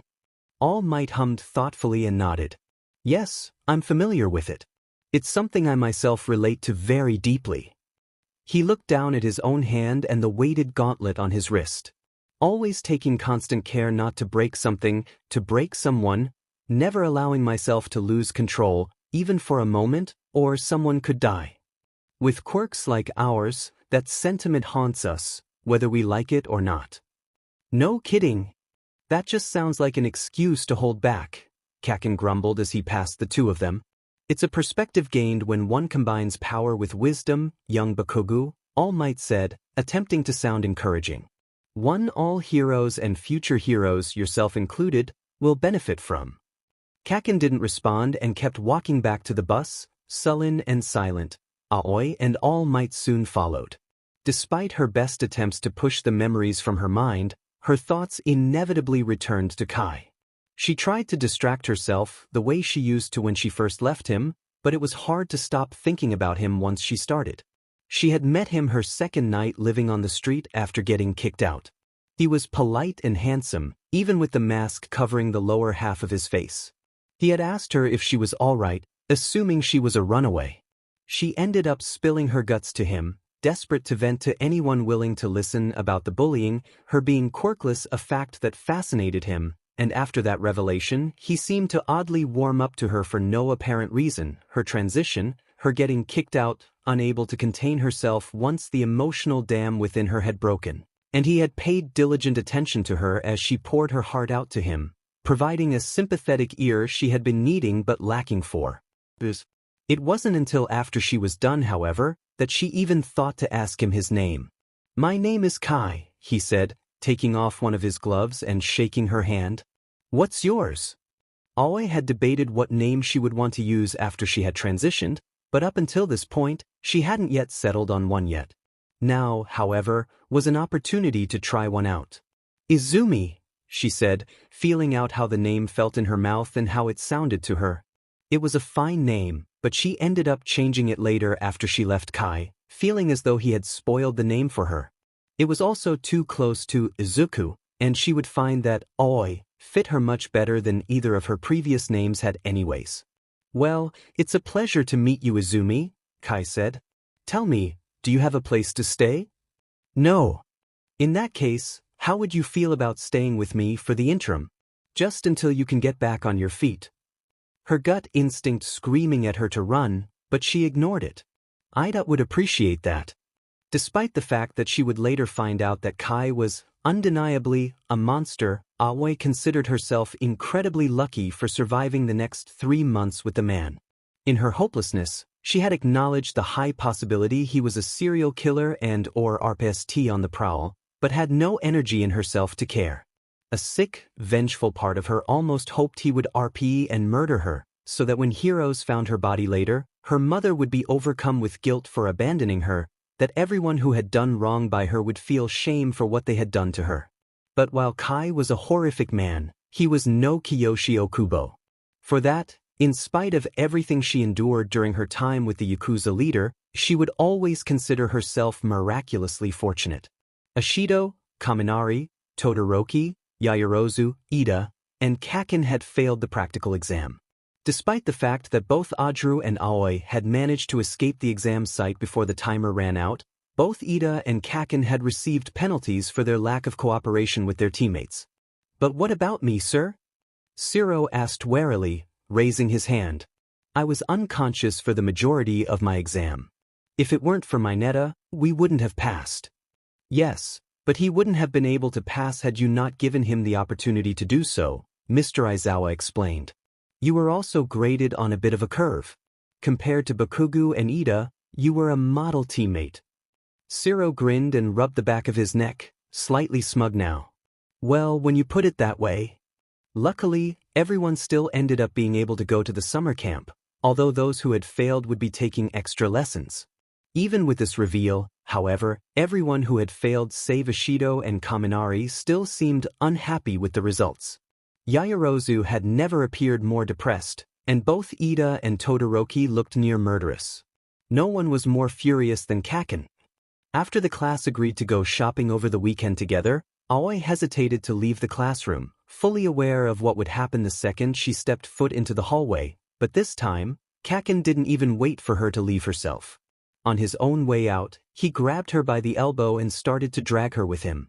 "We need to talk," he said under his breath. Then, something changed, and rather than simply go along with whatever Kaken wanted, Aoi yanked herself free and planted her feet where she was. "Now you want to talk?" she shot back, a steadily growing frustration within her finally reaching its boiling point. "About what? You can't blame me for this." "Like hell I can." Kaken snapped, rounding on her. "It's your fault that I failed." It was a good thing Mr. Aizawa had already left, otherwise he would have had a front row seat to see Aoi punch Kaken square in the face, breaking his nose and sending him to the floor in an instant. "Whoa!" Kaminari exclaimed, along with several of their classmates also making sounds of surprise. "Finally!" Jairu roared, punching the air with both hands and grinning. "That's enough!" Ida yelled, marching up to Aoi and Kaken. "Midoriya, such violence is unbecoming of a hero in training." "This coming from you!" Aoi snapped, whipping her head around to glare at him. It was like a dam within her had broken, and anger she hadn't even realized she had stored up was now pouring out uncontrollably. "Which is it, Ida?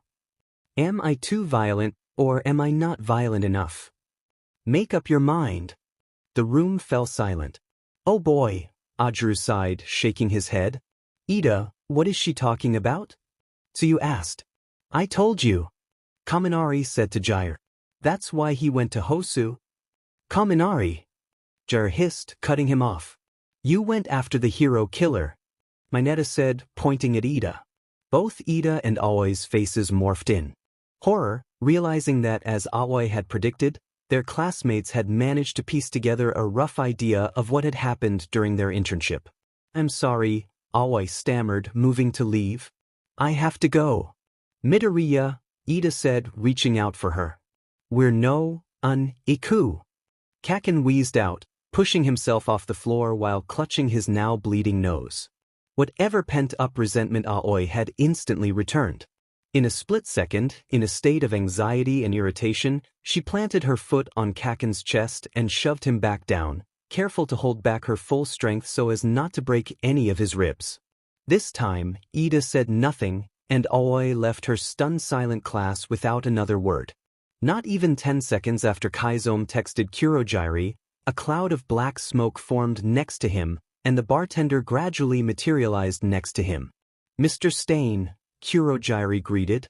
"How was your—" He cut himself off when he suddenly noticed the hulking corpse at their feet bleeding out in the alleyway they were in. "I assume this was muscular?" "He was nothing more than a brute maniac with a penchant for esism," Kaizome spat, glaring at the now cold and unblinking body staring blankly up at them. "A villain who only killed for pleasure, no different than that moonfish guy Jiren directed me to. The world is better off without them. So far, every villain you've been introduced to has met a grisly end. And? You got a problem with that?" Kurojairi sighed. "Between you and Tamura Shigaraki, I am unsure if we will be able to pull together an adequate team by our self-imposed deadline." Kaizome pulled a rag out from one of his pockets and started to clean Muscular's blood off his blade, his brows furrowing in puzzlement. "What makes you say that? Did Shigaraki's meeting not go well?" "Well, compared to yours, it went just fine. We might even have 2 official members." "Might? What do you mean, might?" Tamura Shigaraki needed a moment to collect himself. Tensions were high, but luckily, no one was injured or killed in the ordeal. "I was considering introducing them to you." Kurojairi trailed off and glanced at the dead man again. Kaizome huffed and rolled his eyes. "I won't kill anyone in the bar. I would deeply appreciate it." Kurojairi opened another portal to said bar, and the second Kaizome stepped through it, he heard a high-pitched squeal. "Mr. Staney," a young, feminine voice shrieked. Cold dread washed over Kaizome. "Oh Christ." A blonde blur charged at him, a flash of something like a knife in their hand, and before he could react or the portal behind him had even fully closed, a new one engulfed the girl and sent her colliding with the wall opposite of him. "Oof," his attacker grunted, dropping her knife and sliding to the floor at an awkward angle, the blade clattering on the ground next to her. "Miss Toga, I remember specifically asking you not to attack anyone in here," Kurojiri chastised dryly, appearing behind Kaizome. Sorry. Toga said, sitting up with a wild, feline grin. I just got excited. She hastily got to her feet and dusted herself off, now staring at Kaizome with an expression of manic glee that made him squirming uncomfortable. It's you. It's really you. Will you calm down? Another voice said, and Kaizome looked over to see that it belonged to a young man covered in severe burn scars sitting on a bar stool, both his tone and his expression annoyed. You're being obnoxious. Kurojiri, who are these people? Kaizome demanded, sizing up the stab-happy girl and the arson victim. Mr. Stain, allow me to introduce Miss Himiko Toga and Mr. Dabi, Kurojiri said, motioning to each of the newcomers. Kaizome's brows knit together, recognizing one of the names but not remembering how he knew it. Toga? Where have I heard that name before? You know me? Toga exclaimed excitedly, turning to Dabi while jumping up and down. He knows me. Keep it down, Dabi groaned, rubbing his temples. Too noisy. She's a rather prolific serial killer, according to Jiren, Kurojiri explained. Something in Kaizome's mind finally clicked. You the girl who killed her classmate and drank all his blood, right? He said. The vampire girl that was all over the news a while back. That's me. Toga chirped proudly. Kaizome kept glancing back and forth between her and Dabi, before turning back to Kurojiri. I want to talk to them both individually. Seriously? Dabi bemoaned, and Kaizome wondered just how old he was. Haven't we waited around long enough? You can go first if you want, Toga said, hopping onto a bar stool to start spinning on it. I don't mind waiting. You got a place where we can talk uninterrupted? Kaizome asked Kurojiri, ignoring them both. Right this way, Kurojiri said, opening a portal for him and Dabi. Greenworm, I don't think I should come on the shopping trip. Gravity fails, Ida won't be there. Greenworm, what? Why not? Gravity fails. He said something came up, but I think he's avoiding all of us now. Gravity fails. He's staying in touch with Yamamo, but it's only to discuss class rep stuff. Gravity fails. And don't worry, we've all agreed not to talk about Hosu.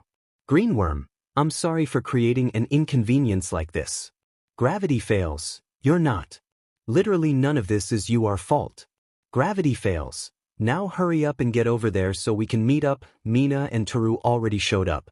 Aoi couldn't help but smile a little at her friend's reassurance.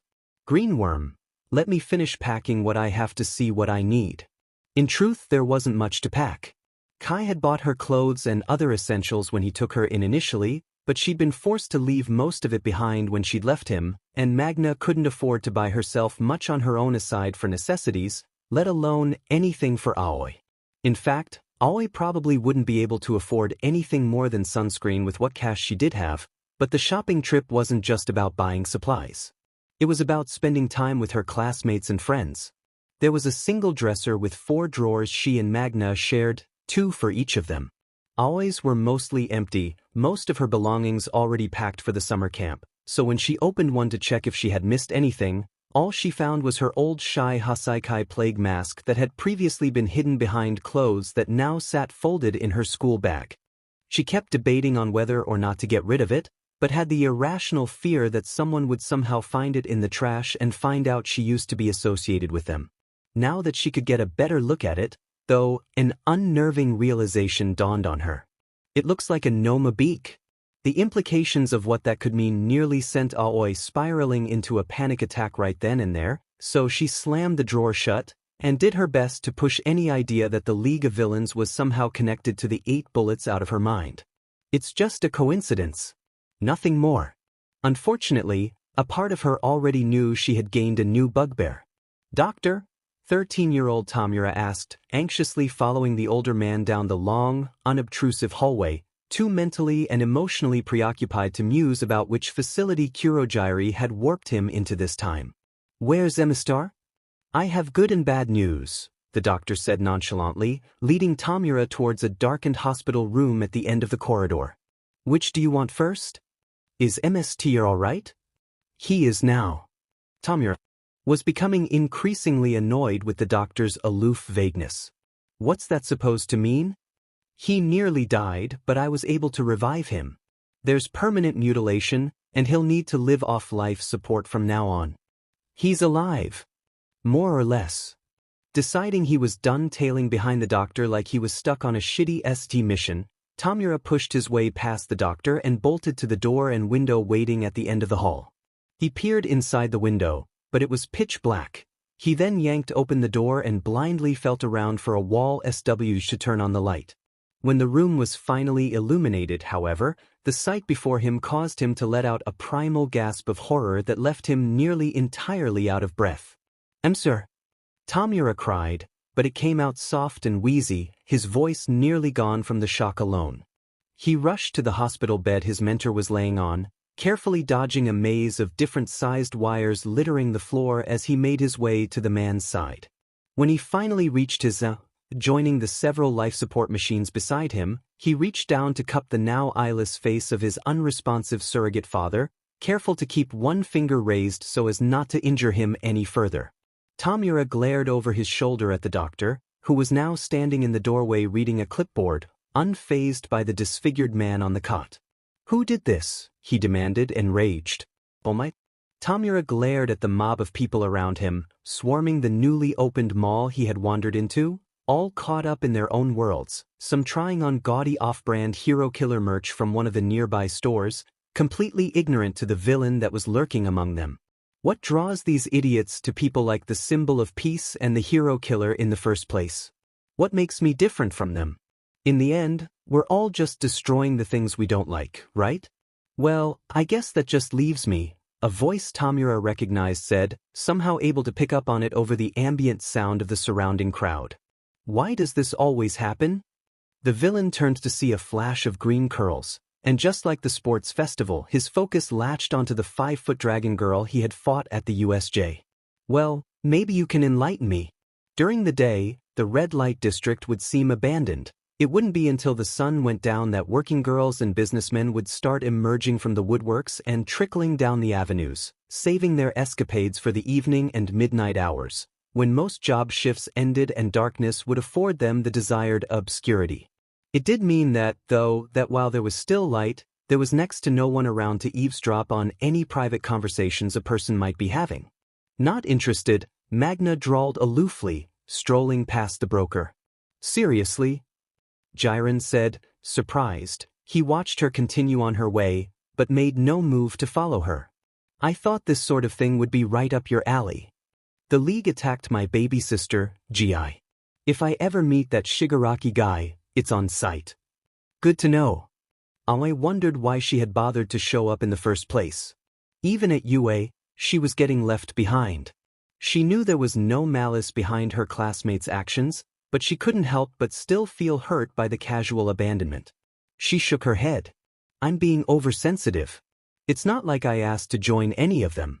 Though none of them bothered to ask me either."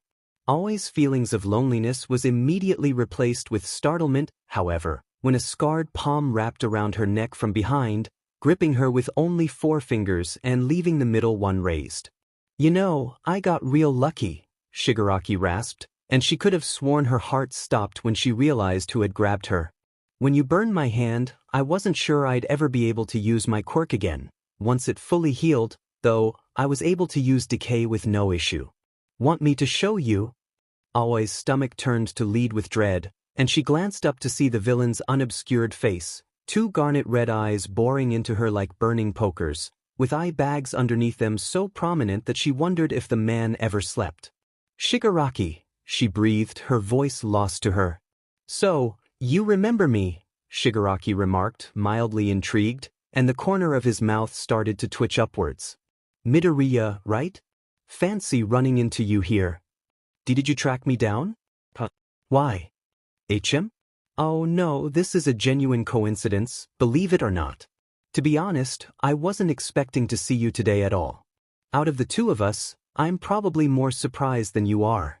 Then, why are you here? Do I need a reason? It's a public space. I mean, why approach me? What do you want?" "To talk." This took Aoi off guard. "To talk? Is that a crime?" "And no, but threatening to kill someone is, and..."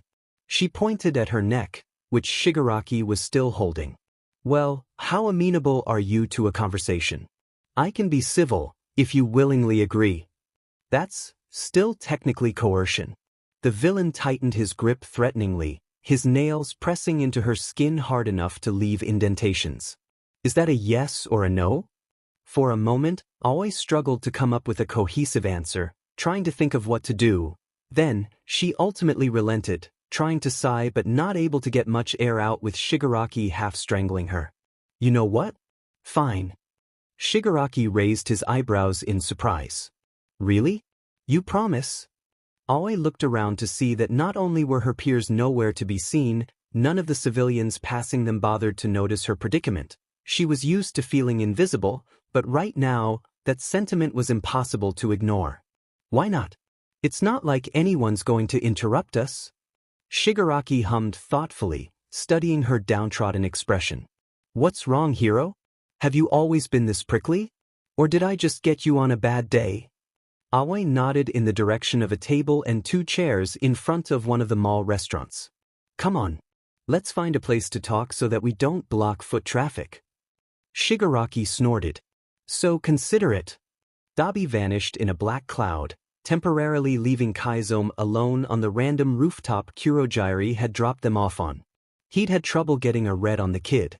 Aside from his quirk, he knew nothing about Dabi, his real name, his age. It was all a mystery. The only thing he was willing to be fully transparent about was his longing to follow the hero killer's creed, and he had a distaste for heroes that matched his own. Overall, he was wary of the boy, but willing to accept him into the league's ranks. He would still be keeping an eye on him, however. What Kaizome was more worried about his next interviewee, who bounded out the portal Dabi had just stepped through. My turn. Toga chirped, beaming as the fog behind her dissipated. Don't worry, no stabbing this time. Kurogyari made me promise. Good, Kaizome said, because I'm not above throwing a child over the side of this building. Toga laughed. You're funny. That wasn't a joke. I know. Still funny. Anyways, what I want to talk about? Why are you here? What do you hope to gain by joining the league? I'm here so I can be myself. Elaborate. I heard it on the news. Your quirk is kinda like mine. I need to drink blood in order to use it too. And what is your quirk? I can transform into someone by drinking their blood. I can't use other people's quirks while I turn into them, though, which is a bummer, and I have to get naked so that my clothes don't overlap with theirs. It can be kinda inconvenient sometimes. What does that have to do with your interest in joining the league? Jiren said you wanted to change the world, right? I get it. The world's a hard place to live in for people like us, so I want to make one where I can be myself. Kaizome hummed thoughtfully, curious about her choice of words. You've been ostracized for your quirk, haven't you? It's common for people with blood-based powers like us to be looked down on. Toga unexpectedly became uncharacteristically solemn. I tried to be normal. For years, I really tried, but it didn't work. I can't just pretend to be something I'm not, can't just suppress such an integral, natural part of myself. All it did was make my cravings worse. Why did you kill that boy? The one from your school, I mean. I didn't mean to kill him. I didn't even want to kill him, but all the counselor told me to do was to not use my quirk. Sounds easy, right? Not doing something should be simple, but it wasn't. I wanted to use it, yearned for it, to the point where I started drinking my own blood just to alleviate the longing. Therefore snapped. I needed his blood, and I didn't realize I'd killed him until he was, empty. I haven't been able to stop since. I mean, why bother stopping at this point? I'm already labeled a villain. Either way, if I get caught, I'll be serving life in prison, no matter how many people I've killed. I have been trying to learn control, though, learning to leave people with just enough blood to survive without skinning them completely dry. Kaizome himself couldn't relate to her experience, having never experienced literal bloodlust himself, but he could logically understand where she was coming from. She also wasn't a total lost cause like Moonfish or Muscular, and clearly capable of both self-reflection and adaptation. It is unfair. It's not like you need to kill people to use your quirk. Counselors love telling us shit like that, don't they? If you have an unsavory power, just don't use it, as if it's that simple. Then you have heroes who flaunt their quirks and are praised for them, many building their popularity based on what power they have, because they have an ability the public considers palatable. Toga lit up, her earlier grimness instantly forgotten. Right? It's totally unfair. Besides, it's not like I asked to be born with a quirk like this. Why should I have to change just to make everyone else comfortable? What about the specifics of your quirk? Is there a time limit to your transformations, or can you turn into someone as many times as you want after drinking their blood? Yeah, there's a time limit. It depends on the amount of blood that I drink.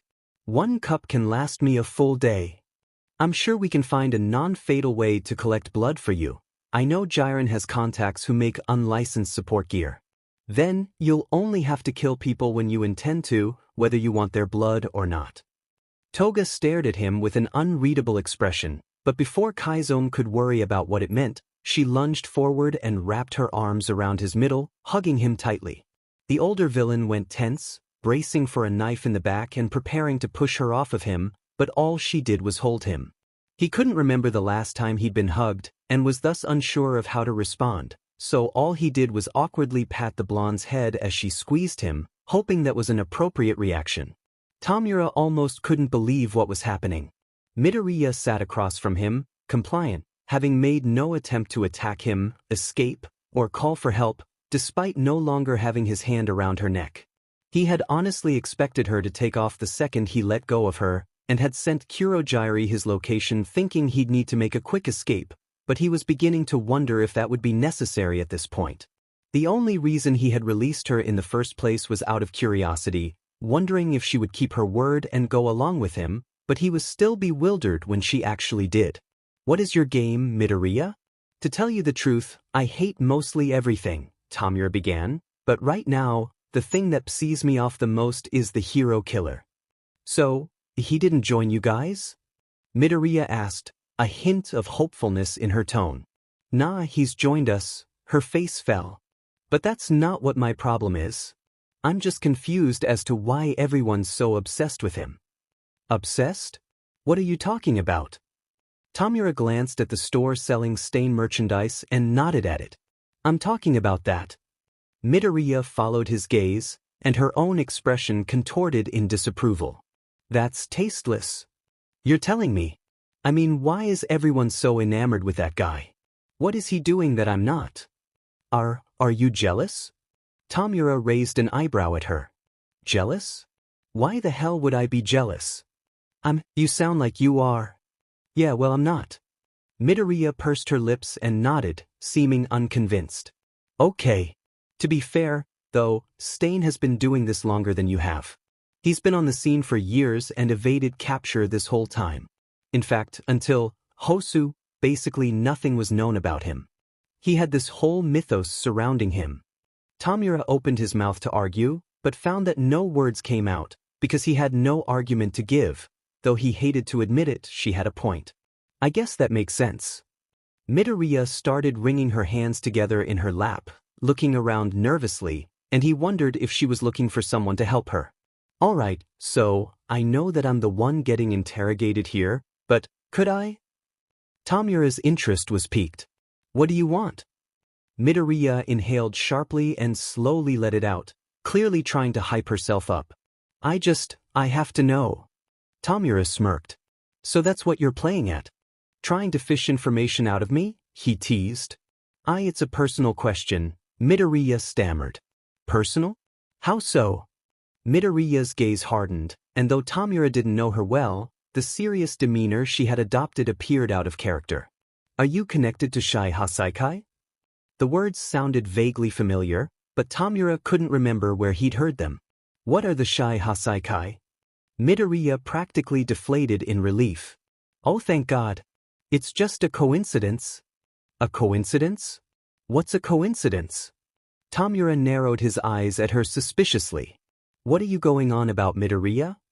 Midoriya, in a weak attempt to seem more imposing, squared her shoulders and sat up as straight as she could, trying to make herself as tall as she could despite being a full foot shorter than the villain.